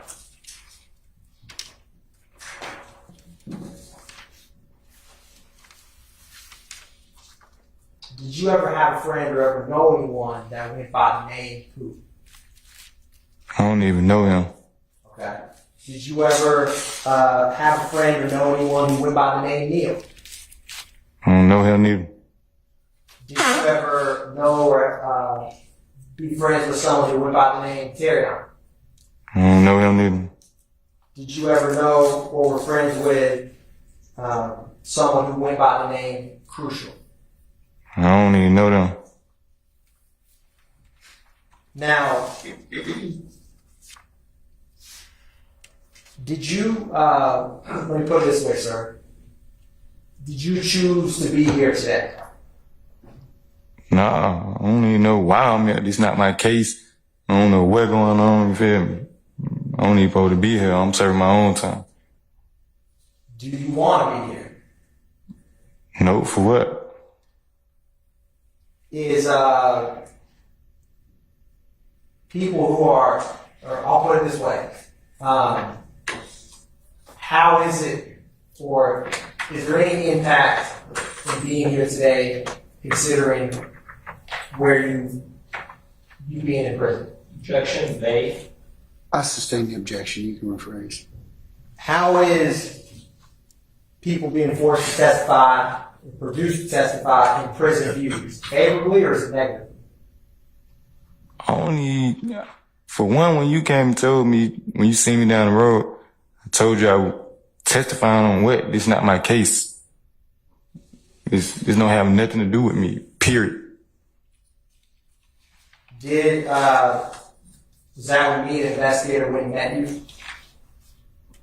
Yeah, you came see me, what, 2 black ladies, one first time, one the second time. And before you saw me, you were the investigator I was with, we didn't know each other from a can of paint, is that fair to say? Right. And when I walked in that day and saw you as my investigator, I didn't know what I was coming to talk to you about, did you?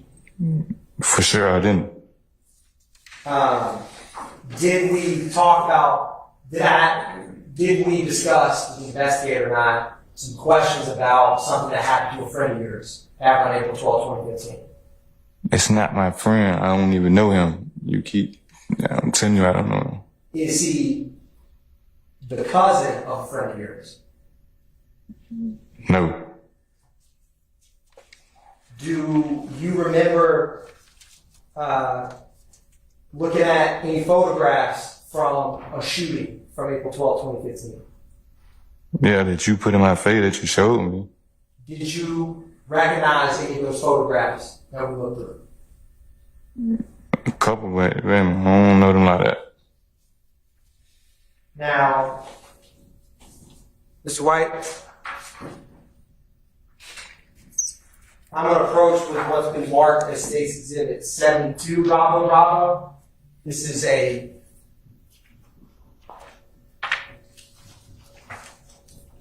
I'm going to show you, sir, 72 Bravo Bravo. Now, earlier we talked about you growing up in Lakewood.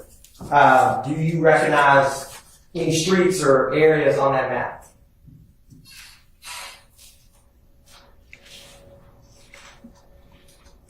Dobbs Elementary, Brownsmere Road. How do you recognize those? My auntie stayed in Lakewood. I went to I went to Dobbs Elementary when I was younger. Is it a fair and accurate, does it look like where Dobbs Elementary and the roadways in Brownsville that you grew up around? Yes. Your Honor, at this time the state moves to tender the evidence, State's Exhibit 72 Bravo Bravo. Any objection to state 72 Bravo Bravo? All right, hearing none. No objection. All right, it's admitted. It may be published as you see fit. Published in 72 Bravo Bravo. Now, sir, you can look at that copy you have before you. There's a screen that's to your immediate left, and there's kind of a yellow hazy screen behind you. It's probably easier, but to look at the one that's closest to you, it's closest to you. Now, in general, the area depicted in this map, would you say that's Lakewood? You say Dobbs Elementary and Brownsmere Road. Okay. Now, Your Honor, may I briefly approach to show something on the screen? You may. So,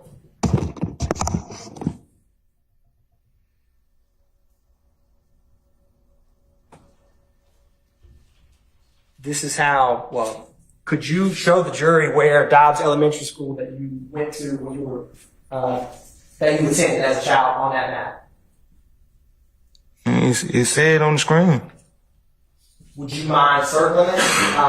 The screen that the jury's looking at is a little hard to read. Would you mind circling on that map? Or is it the top, the bottom, or I mean, do you see where the mouse is, sir? if I can see it, I know they can see it. Your screen's a little better quality, but just asking you, do you see where it's zoomed in now? Yeah, I see it. Okay. Now, you had mentioned Brownsville Road. Do you see that road, Brownsville Road, behind Dobbs Elementary?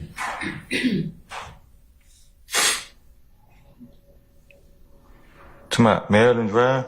Do you see Brownsville Road? You see where Dobbs Elementary School is on that map that we just talked about? Yeah. What's the road immediately behind it? Maryland Drive. And what is the other street other than Maryland Drive? That's the only thing it's showing on my screen. Do you see that gray line at the very bottom left of the screen? What is it, Lakewood Trail? Yep, between Lakewood Trail and Dobbs Elementary, you see a roadway. Only thing it's showing is Maryland Drive, Primary Road. Okay. So you see Brownsville Road there. Now, on Brownsville Road, well, let me ask you this. I'm going to zoom out a little bit. Do you see where it says secure trailer lots across the street from Dobbs Elementary? What is that? Trucking stop, man. Okay. Has that been there a while? Yes. Now, what roadway, what's that main road there that Dobbs Elementary's on and the truck stop is, sir?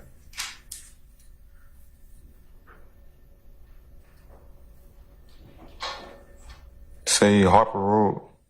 Now, you see that thick black line between Dobbs Elementary and where the truck stop is? Somebody in blue? Yeah. It may be blue. Yeah, it's blue on your screen. What roadway is that?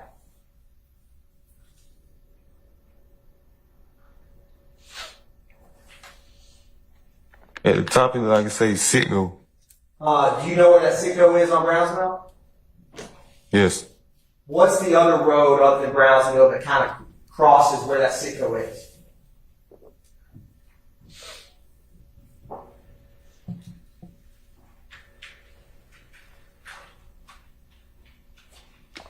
Front mount, Aquila Drive, whatever. Have you ever heard of Jonesboro Road? Yes. Is that Sitco, is part of that Sitco, is it or is it not on some of Jonesboro Road? Yes. Is Dobbs Elementary School on Jonesboro Road? Yes. Now, that Sitco, how are you familiar with it? Have you ever been there? How do you know that Sitco? Told my auntie stayed in Lakewood. Would you ever go there to like get drinks or snacks or something like that growing up? Gas, put in the car. Did you, that makes sense. How long did it take you to get there from where you grew up at your aunt's house? Was it 2 minutes, 5 minutes, 10 minutes? 5-minute walking distance. So you can walk there. Yeah. Did you ever know any of the people that work there? Or get familiar with them? Nah, I mean, people who probably working there are probably familiar with me for probably coming in there. Would you ever go there and hang out there with any friends of yours in that area? Yeah. How often would y'all hang out at that Sitco? Like daily, weekly, a couple times a month, once a year? I ain't really just hanging on the street like that, you feel me? Gotcha. Would you typically go up there daytime or nighttime? Anytime I feel like. Do you remember, was it open 24 hours or how late would that Sitco stay open? I can't recall, but I know it ain't probably like 24 hours. Okay. Now, I'm going to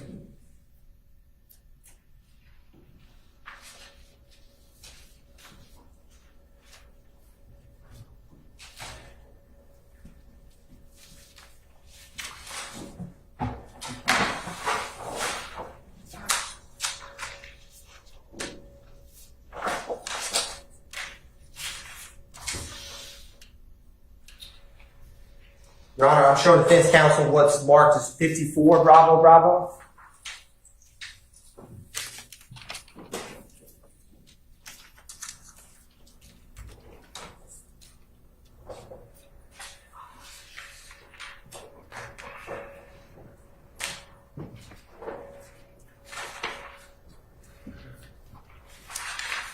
Your Honor, I'm handing the witness what's been marked as 54 Bravo Bravo.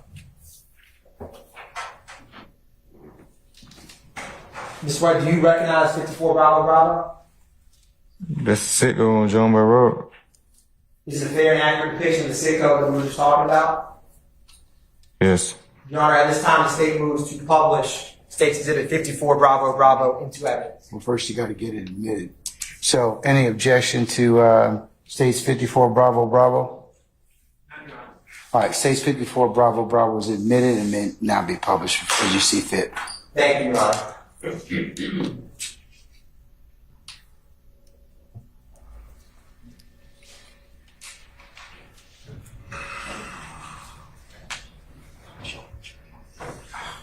Could we not scroll through the other photos, please? Thank you.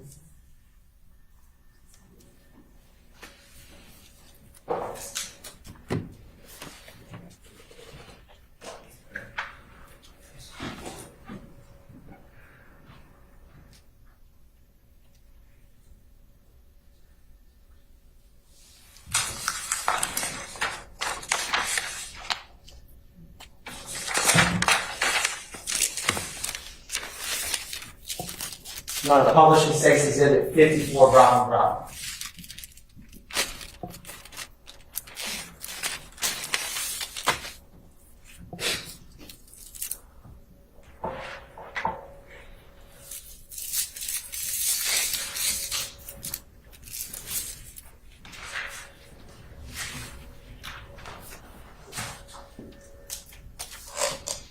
Now, Ms. White, is that the Sitco we were talking about? Yes. is like if you meet with the cameraman, right? Like that took the what road is that the cameraman was kind of sitting in the middle of that took this photo? Is it Brownsville or Jonesboro? Like the road on the bottom of that photo. I'm saying, like, why is I'm here? Ms. White? This is not my case. I got nothing. I don't know why I'm even here, man. You feel me? I understand you, sir. I just gonna ask you some questions. Do you know what that road is on the bottom of 54 Bravo, sir? I don't even supposed to be here. Why is I'm here? Ms. White, I just wanted to ask you, do you know what that street is on the bottom that's in that photograph before you and on the screen to your left? What they got to do with me? I'm just asking if you know the street, sir. I don't even supposed to be here. I just keep asking you the same thing. Like, Ms. White, do you know that street on the bottom of 54 Bravo? yeah, but what they got to do with me? What street is it? You see what it say? It say Jonesboro Road. And what you see where, you know, when you go to a gas pump, they'll have the neon lights with the price of gas. You know what I'm talking about? Yeah, what about You see that red and green neon light kind of in the back of this photograph? it? Yeah. What's that road that I say perpendicular from the Jonesboro Road we just talked about? I don't know. Is it Brownsville Road? I guess. Do you guess or do you not? I don't know. Now,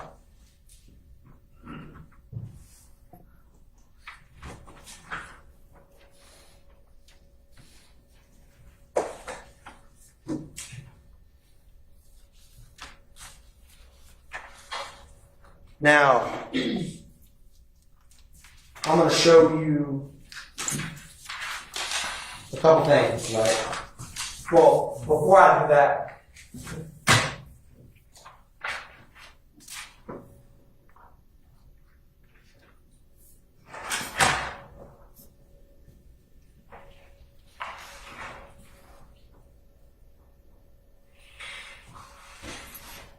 Your Honor, I'm going to show defense counsel what is 63 Bravo through 71 Bravo.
Your Honor, I'm approaching the witness in hand on what's marked as 63 Bravo through 71. Mr. White, starting with 63 Bravo, do you recognize that?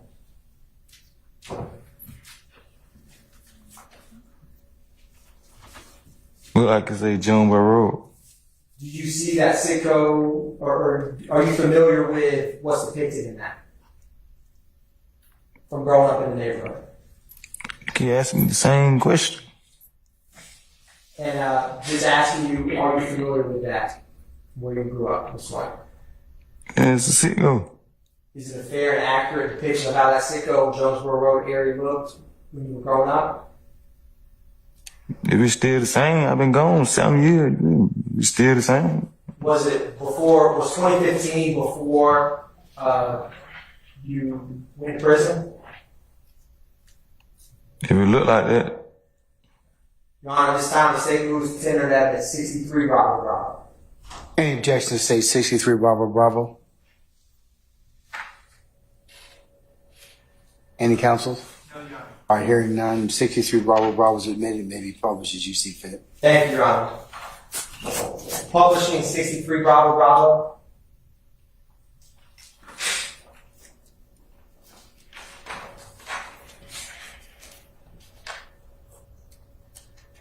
So, sir, is this the Jonesboro Road we were just discussing?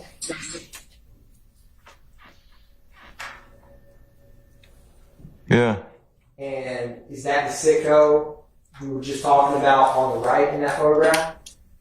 yeah. Now, I'm going to show you 64 Bravo Bravo. Do you recognize 64 Bravo Bravo?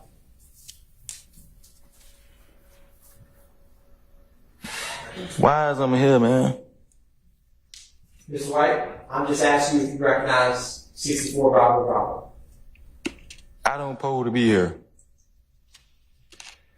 Do you recognize 64 Bravo Bravo, sir? I don't pose to be here. I pose to be in Chang'an prison.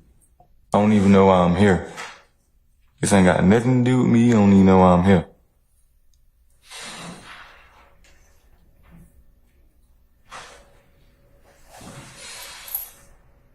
Mr. White, why do you not want to testify? Talk about anything today? Testify? This ain't got nothing to do with me. Hold on, Mr. White, 1 second. I'm going to overrule your objection, Mr. Matthews. Asked and answered was his objection, and I've overruled it. So you can answer the question, sir. Counsel's question, okay? Mr. White, why do you not want to talk here? Cause this don't have nothing to do with me. This is not my case. I'm already doing a 10-year bid that I'm doing 2 armed robberies and a hijack. This don't have nothing to do with me. I understand that, Mr. White. Specifically, just with that photograph, do you recognize the roadway in 64 Bravo Bravo? No. Have you ever looked at that photograph before and recognized it? No. I don't supposed to be here. I'm gonna keep telling y'all that. Mr. White, I understand that, Mr. White. So you're saying that you've never seen that photograph before? No. You've never aren't familiar with it? No. All right, Mr. White. I'm going to show you 65 Bravo Bravo. Have you ever seen 65 Bravo Bravo before? With all due respect, man, I'm ready to go back to prison. You feel me? Mr. White, I understand that. I'm asking you, do you recognize 65 Bravo Bravo? What do they got to do with me? D'Angelo White, what they got to do with me? Mr. White, can you just take a look at 65 Bravo Bravo? Just tell me if you recognize it. Hey, man, this ain't got nothing to do with me. I'm ready to go back to prison. I understand that, Mr. White. I'm just asking you if you could just take a look at that photograph and just let me know if you recognize it. You disturb me. I don't supposed to be here. I'm just trying to finish my 36 months off of 10 years and go home. Feel me? I don't supposed to be here. I understand that, sir. I'm just asking you, do you recognize the roadways in 65 Bravo Bravo? Regardless if you want to be here, do you recognize it? So you gonna force me to be here? Y'all gonna force me to be here? Now that you're here, Mr. White, I'm just asking you, do you recognize 65 Bravo Bravo? I don't supposed to be here, man. I'm ready to go back to prison. Keep telling y'all that. Your Honor, may I approach briefly?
Now, Mr. Wright, I'm going to grab these. Exhibits from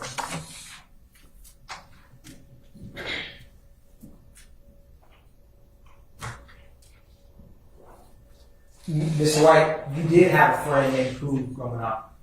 Isn't that correct? No, why you keep trying to tell me I had a friend named Pooh? Mr. White, do you remember when Lieutenant Oliphant and myself met you for the first time that we talked about it a little earlier? I don't know that dude. I just seen the dude one time. That don't mean he's my friend because I met him one time. Well, you do know someone by the name Pooh. I met him one time, but I don't know him. And is it true or not true that when I met you, you never talked to me before, my lieutenant, you remember a time that Pooh got shot? No. Now, have you ever been, so, Mr. White, do you recall looking at photographs of individuals that you were familiar with growing up when Lieutenant Baker and myself met you? No. Do you remember recognizing someone you knew as Neil? Isn't that correct? No. Do you remember recognizing someone you knew as Crucial?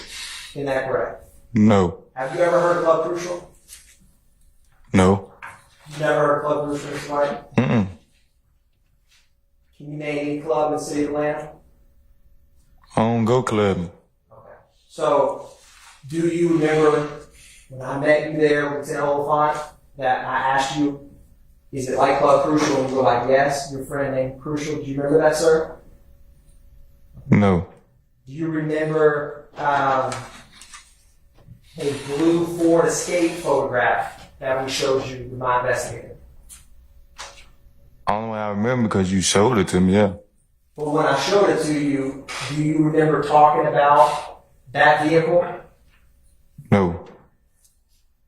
Do you remember telling Lieutenant Baker and I that that was your friend Neil's rental car on April 12, 2015? You gonna keep trying to make me remember something like this is not my case.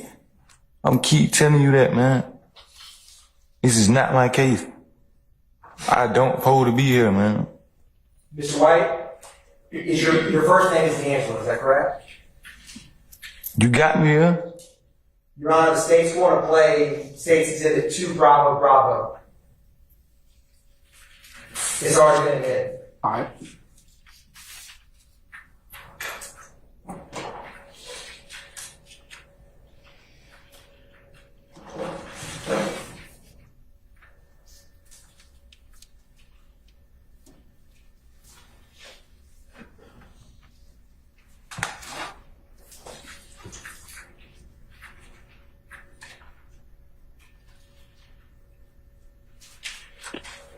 That's an I-1 up for the 6180. What's the address of your emergency? We have AC emergency. What's the address? Hey, Neil, what's the address? Neil, what's the address? 1987 Fremont. 1987 Fremont. 1987 Fremont. Somebody shot. Okay, hold on for the ambulance, sir. Don't hang up, okay? Neil, hurry up.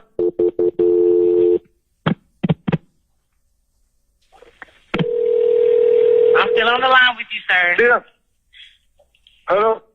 Yes, we're holding for the ambulance. EMS 785, what's the address of the emergency? It's 1987. Somebody been shot. Sir, calm down. Let me give her the address. 1987 Fremont. And repeat that address, please, for verification. 1987 Fremont. Okay. And is this going to be a house or an apartment? A house. Okay, we have already started an ambulance. I'm going to get some information from you while they're on the way. What's the phone number you're calling from? 770-882. 5580. Okay. And we do have help already started. What's your name? My name's D'Angelo. And D'Angelo, tell me exactly what happened. Yeah, we was at the we was at the gas station. And, my partner was trying to talk to a girl, but I guess they thought we was following them, and then they pulled up on and just started, and we pulled out. And then we pulled off from the gas station, and then we got away. And then we ended up driving a back way, and then we ended up sending them here, and they ended up shooting. And somebody ended up getting hit. Okay. Are you with the patient now? Huh? Are you with the patient now? Yes. Okay. How old is the patient? How old are you? 26. Okay. Hurry up. And is the patient male or female? Huh? Hello? Yes, ma'am. He's 26. Okay, listen, I was asking you, was it a male or female? Is he awake? He's a male. Okay, is he awake? Is he conscious? He's conscious. He's talking. Okay, is he breathing? Okay, Atlanta, go ahead and start firing PD, please, 785. They're en route. I'm 6180. Thank you. Is the assailant still nearby, D'Angelo? Is who? Is the person who shot, are they still nearby? No, ma'am. Okay. And is there any serious bleeding? Huh? Is there any serious bleeding? Is blood spurting or pouring out of him anyway? Yes, he's bleeding. He's bleeding. He's bleeding. D'Angelo, calm down. I'm trying to ask you these questions. Calm down. You see the man shine? Is he completely alert? Man, he's alert. He's talking. But Listen, what part of his body was injured? What you got What shot part of his body was injured? He got shot in the face. Okay, listen, do you guys have the bleeding under control? No, ma'am, come on. Listen, they're already en route. This isn't delaying them, okay? Is there more than one wound? No, I'm finna hang up. I already hear the police coming. Okay, listen, I can help you to help them until they get there. Okay, listen, I'm sending the paramedics to help you now. Stay on the line. I'll tell you exactly what to do next. Do you guys have a clean, dry cloth or a towel? Or can you take your shirt off? That you can apply pressure to the wound until they get there. Do you hear? Hello?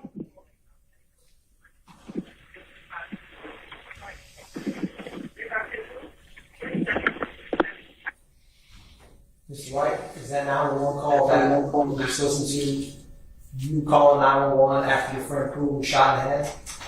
No, sir. That wasn't even me. That wasn't you on that 911 call? Did you call 911 for your friend Pooh because you were concerned about it? I left because I had a firearm on me. And I left my phone, so that wasn't me. I was on first offender probation. Got on, ran through the cut. My sister came and picked me up on the side street. So before the cops got there, you ran away because you were on first offender probation when this happened? Yes. Did you have to call your sister to have her come pick you up? Yes. How close was Pooh to you when he got shot?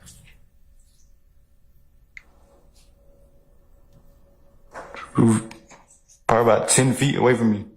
You were inside a car when Pooh got shot, right? I guess. And Pooh was sitting in the passenger seat, right? Hey man, I don't like you holding me against my will. Like I don't even supposed to be here. Like what do this got to do with me? Mr. White, I'm just asking you questions. Nah, but this ain't got nothing to do with me. How long did it take your sister to come pick you up after Pooh got shot? Excuse me, sir. I'm ready to go back to prison, man. You feel me? This ain't got nothing to do with me, man. You feel me? I served time on my own bed. So you're a witness. I'm not no witness. Y'all brought me here. Was forced to be here. I'm showing the defense counsel what's marked as 4 Bravo Bravo.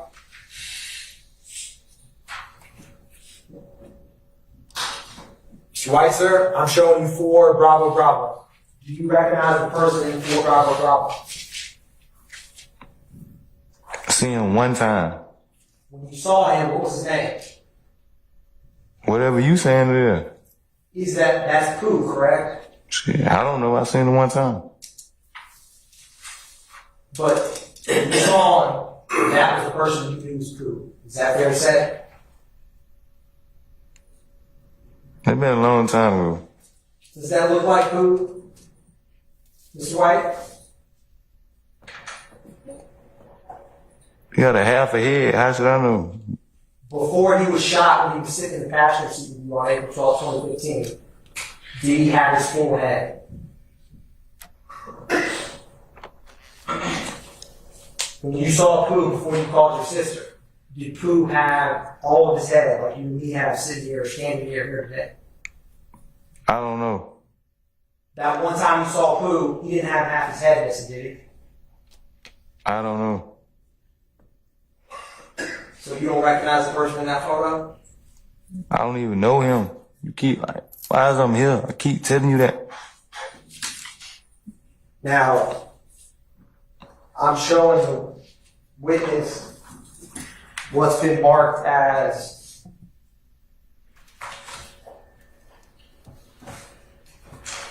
I'm showing the defense counsel 3 Bravo Bravo and 5 through 7.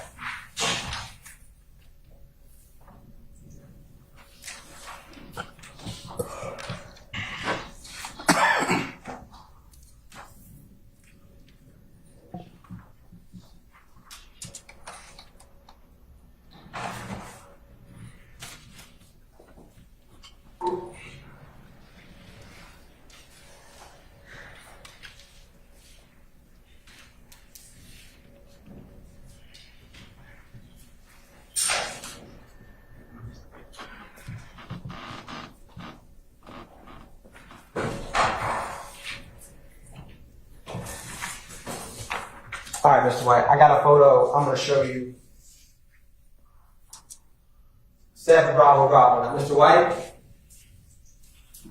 do you recognize the person as 7 Bravo Bravo? And me, Okay. Do you have more or less hair than you have today? I have less hair because I'm in prison. Now, is that a fair and accurate depiction of how you looked before going to prison? Yes. Now, Your Honor, this time the state moves for tender into evidence states exhibit 7 Bravo Bravo. Any objection states 7 Bravo Bravo. Hearing no objection, states 7 Bravo Bravo is admitted and may be published as you see fit. Published in states exhibit 7 Bravo Bravo.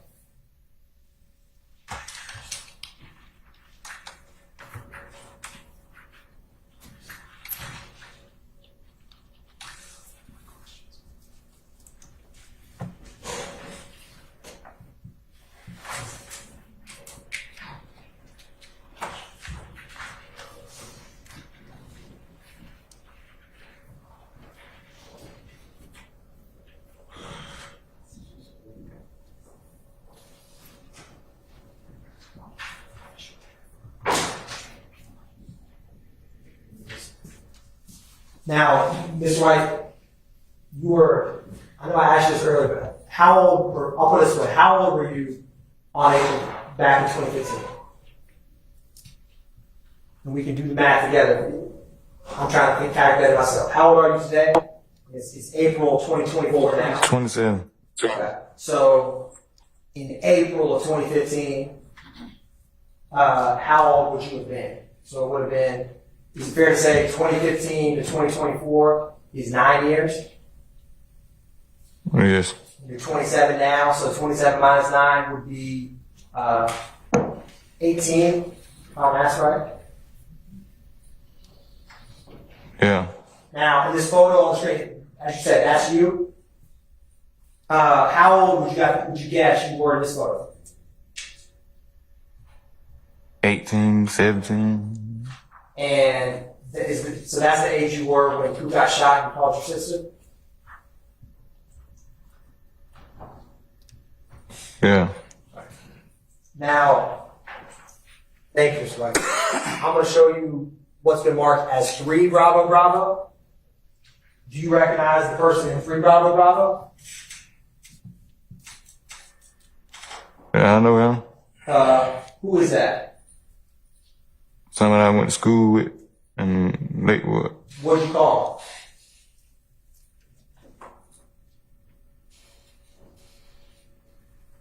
Mario. Did you ever call him Neil? You go by different name.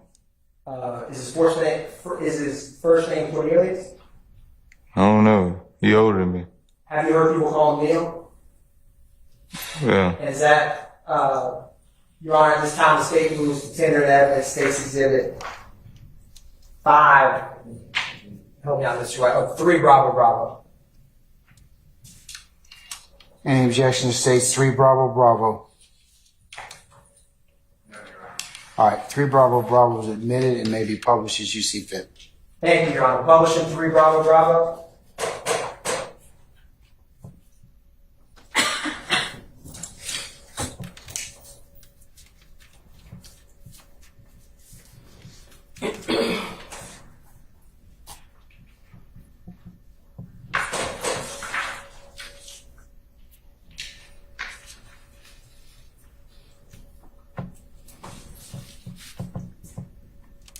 Now, Mr. White, back in 2015, Neil wouldn't have looked, he looks older in this photo than he did in 2015, right? Is that fair to say? I guess. And Neil is Pooh's cousin, right? I guess. We had with him. And when Pooh got shot, Neil was driving, right? And Pooh was in the passenger seat. And now, I'm going to show you another photograph. I'm going to show you 2. States exhibit 5 Bravo Bravo and 6 Bravo Bravo. Do you recognize any of those photographs? Mr. White, What do these dudes got to do with me? were they, Like, what the fuck? do you recognize them? Mr. White? This ain't got nothing to do with me, man. I understand that, Mr. White. I'm just asking if you recognize them.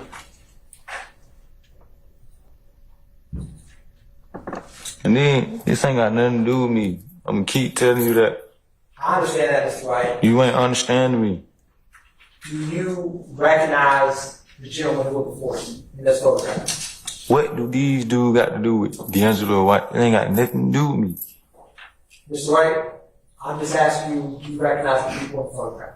What do these dudes got to do with me? Mr. White, I'm just asking if you recognize them. It's just a simple question, Mr. White. What do they got to do with me? Do you recognize them, sir? Objection, ask and answer. I sustain the objection. Your Honor, can I ask the court's permission to instruct the witness to answer the question? You may. Answer the question, sir, if you're able. What do they got to do with me? Answer the question if you are able. I'm ready to go back to prison. Mr. White, just a yes or no. Do you recognize the people in the photograph before you? I'm ready to go back to prison. Mr. White, when Lieutenant Baker and I met you in prison and showed you those photographs, you recognized them. Is that correct? What do that got to do with me? Mr. White, I just want to ask you, yes or no, do you recognize the people in that photograph? Do you recognize them? I recognize them because you told me who they were. Isn't that correct? I don't even know them. Basis. The propounders testifying. I'm gonna overrule the objection. Mr. White, when Lieutenant Baker and I showed you those two photographs, you recognize them as people who were in the car that Neil was driving when Pooh got shot. Isn't that correct? And it's like you trying to make me recognize them. Like, I'm not trying to make you anything, Mr. White, but you're not answering my question. I'm just asking you, do you recognize them? I'm just trying to do my time and go home. I'm trying to go back to prison. Now, I understand that, No, sir. you're not understanding me. Mr. White, just yes or no, do you recognize the people in that photograph? I ain't got to answer nothing. I just asked you a question, Mr. White. I'm ready to go back to prison. I gotta ask you some more questions before that, Mr. White, alright?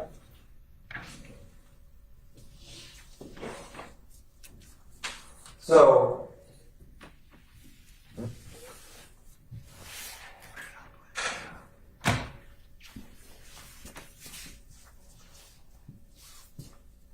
Mr. White, so on April 12, 2015, Neil picked you up in a blue Ford Escape, isn't that correct? I don't know. Who was in the driver's seat, right?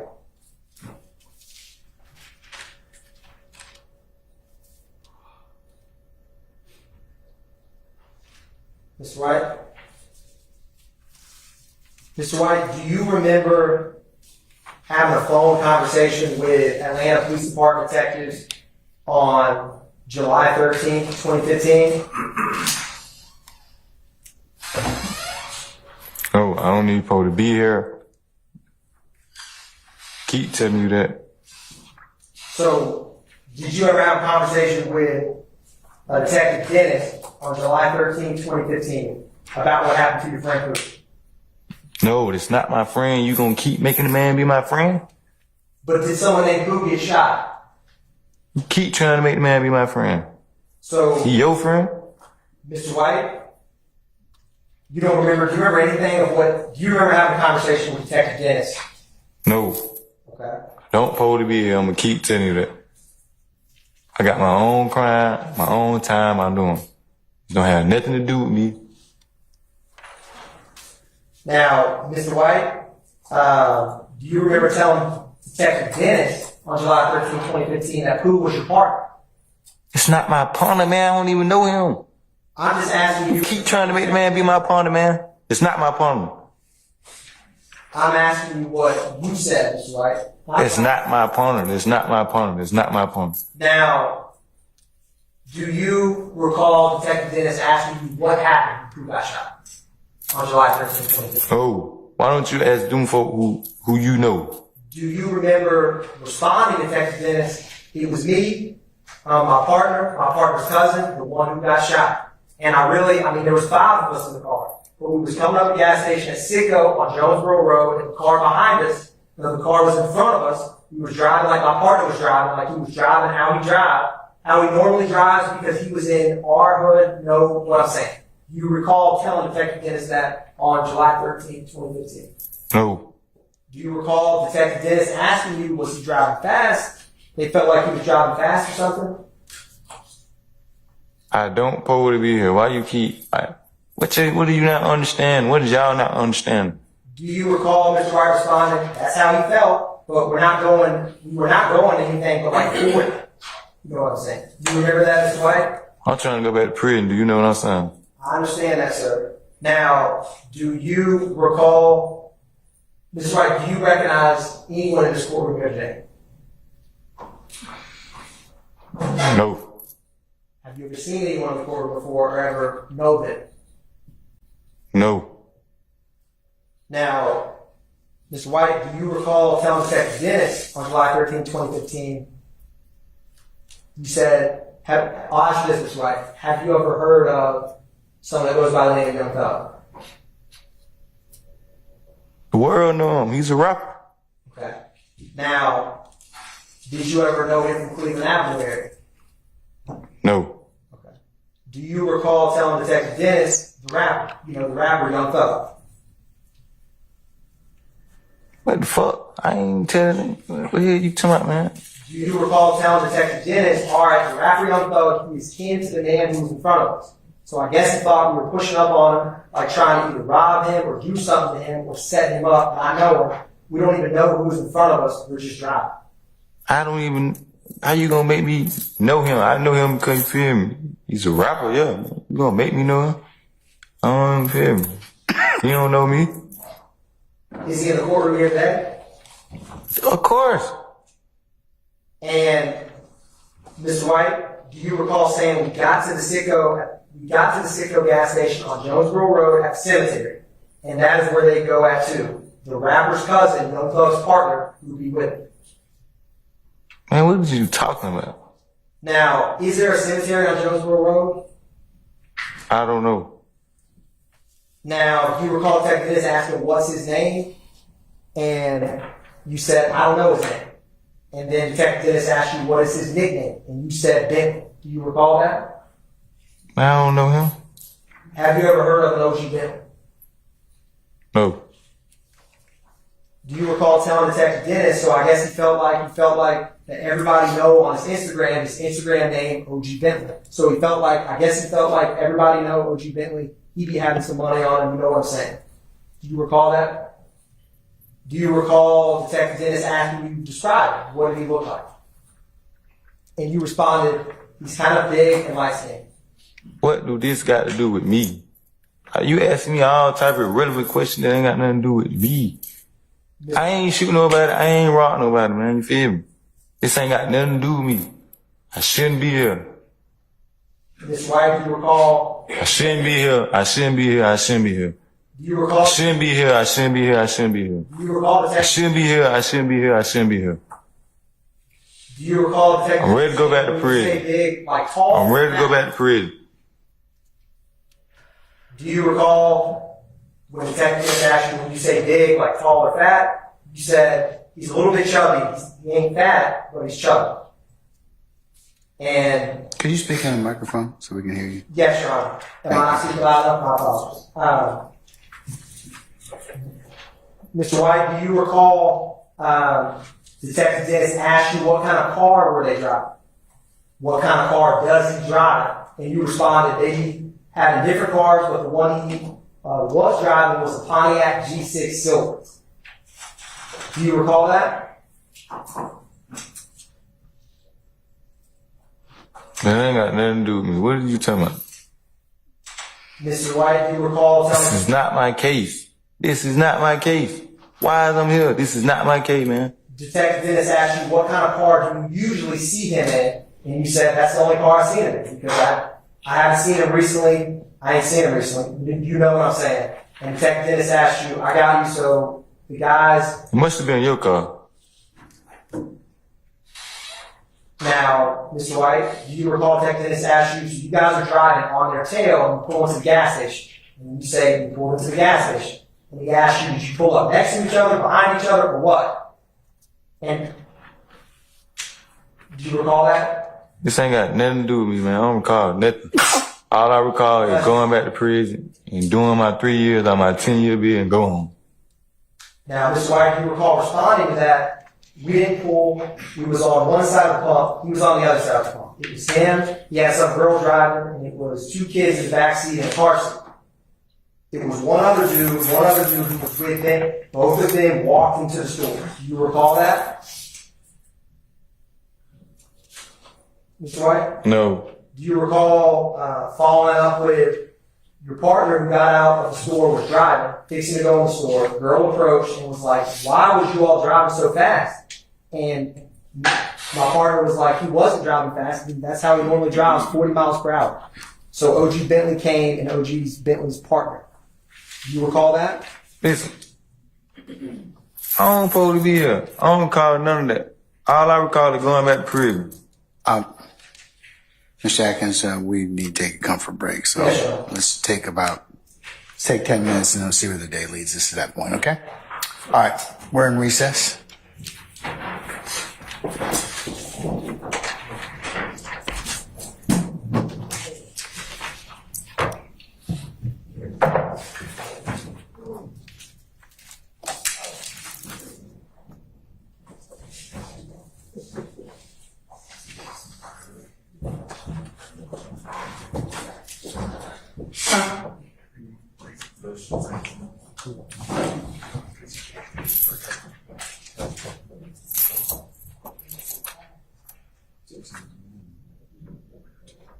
All right, our jury has left us.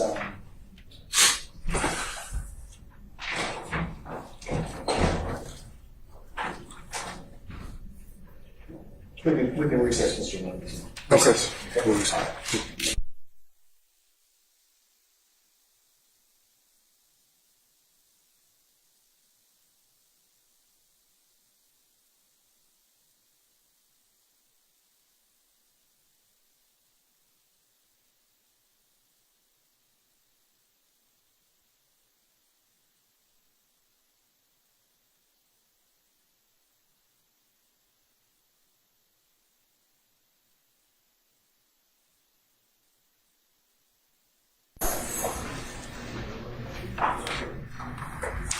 Our witness has left us. I'm just curious as to time. That's all, because it's about 4:30. Yes, Your Honor. How much more do you have with this witness? Your Honor, I probably have to lay the proper foundation for impeachment about an hour because Okay. so that's the state's All right. estimate. Okay. That's the All right. issue, Your Honor. Okay. Let me do this. Let's when the jury comes back, we're going to recess for the day, and we'll come back tomorrow morning, pick up where we left off. Okay. Thank you, Your Honor. All right. Counsel, is there anything I need to take up with you before we leave for the day? That we haven't taken up already? Not on behalf of Mr. Williams. Okay. All right. We're going to be in recess 10 minutes. We'll come back and then we'll recess. All right. All rise.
know, don't come back till next week, okay? We only in small doses, Mr. Botts, okay? Keep your day job, tip your waitress, Yeah. right? You're welcome every day, sir. You know that. Yes. I just want to make sure I've made my objection. I've moved for severance. You have been kind enough to give me a continuing objection. I want to make sure that when you say to us, any objection to states, 42 BB or whatever it might be, that my continuing objection to this evidence coming in with regard to Mr. Nichols, number one, at all, and number two, without a 105 objection, is preserved. I know you said it before. It's preserved, sir. I'll give you. I will make that a continuing objection. Thank you. Because I've denied your motion for mistrial and the 105 instruction. Yes. Okay. Unless there's anything else, counsel, I will have you all come back tomorrow morning at 9:30, but I'll just go ahead and excuse the jury in just a second, okay? All right. Let's summon our jurors, please. We'll also bring,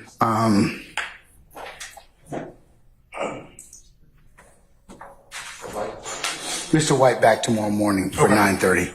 Okay, yes.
All right. Thank you, Sergeant Ingram. All right, ladies and gentlemen.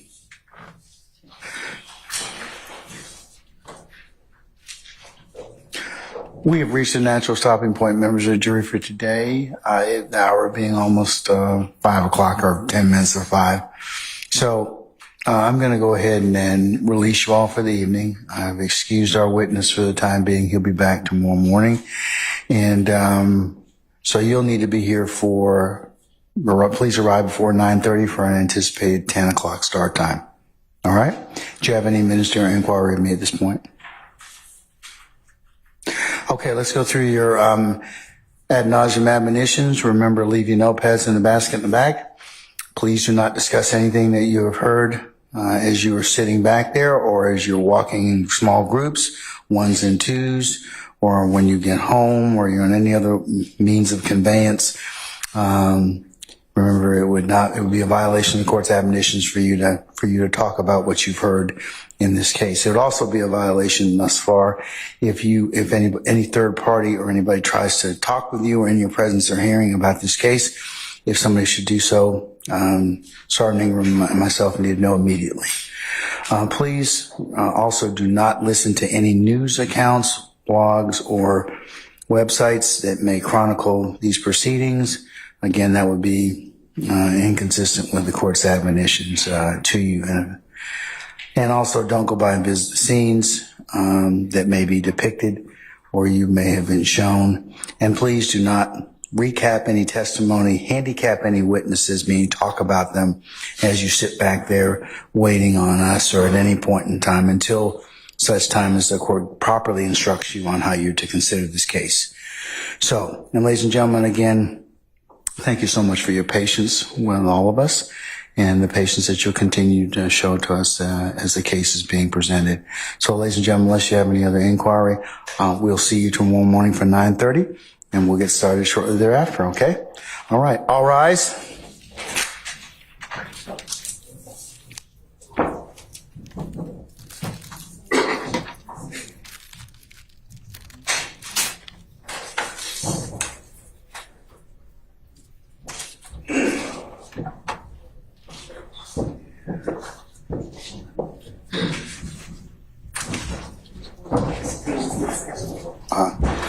Can you call, yeah, please. All right, ladies and gentlemen, please be seated. Our jury has left us. All right, counsels, unless you all have anything or any other business you need to take up with me, I will see you tomorrow morning for 9. Please arrive before 9:30. Once all of you and our jurors are present, we'll get started sometime between 9:30 and 10 a.m. Okay? All right, we're in recess. All right. Thank you, Your Honor. You're welcome.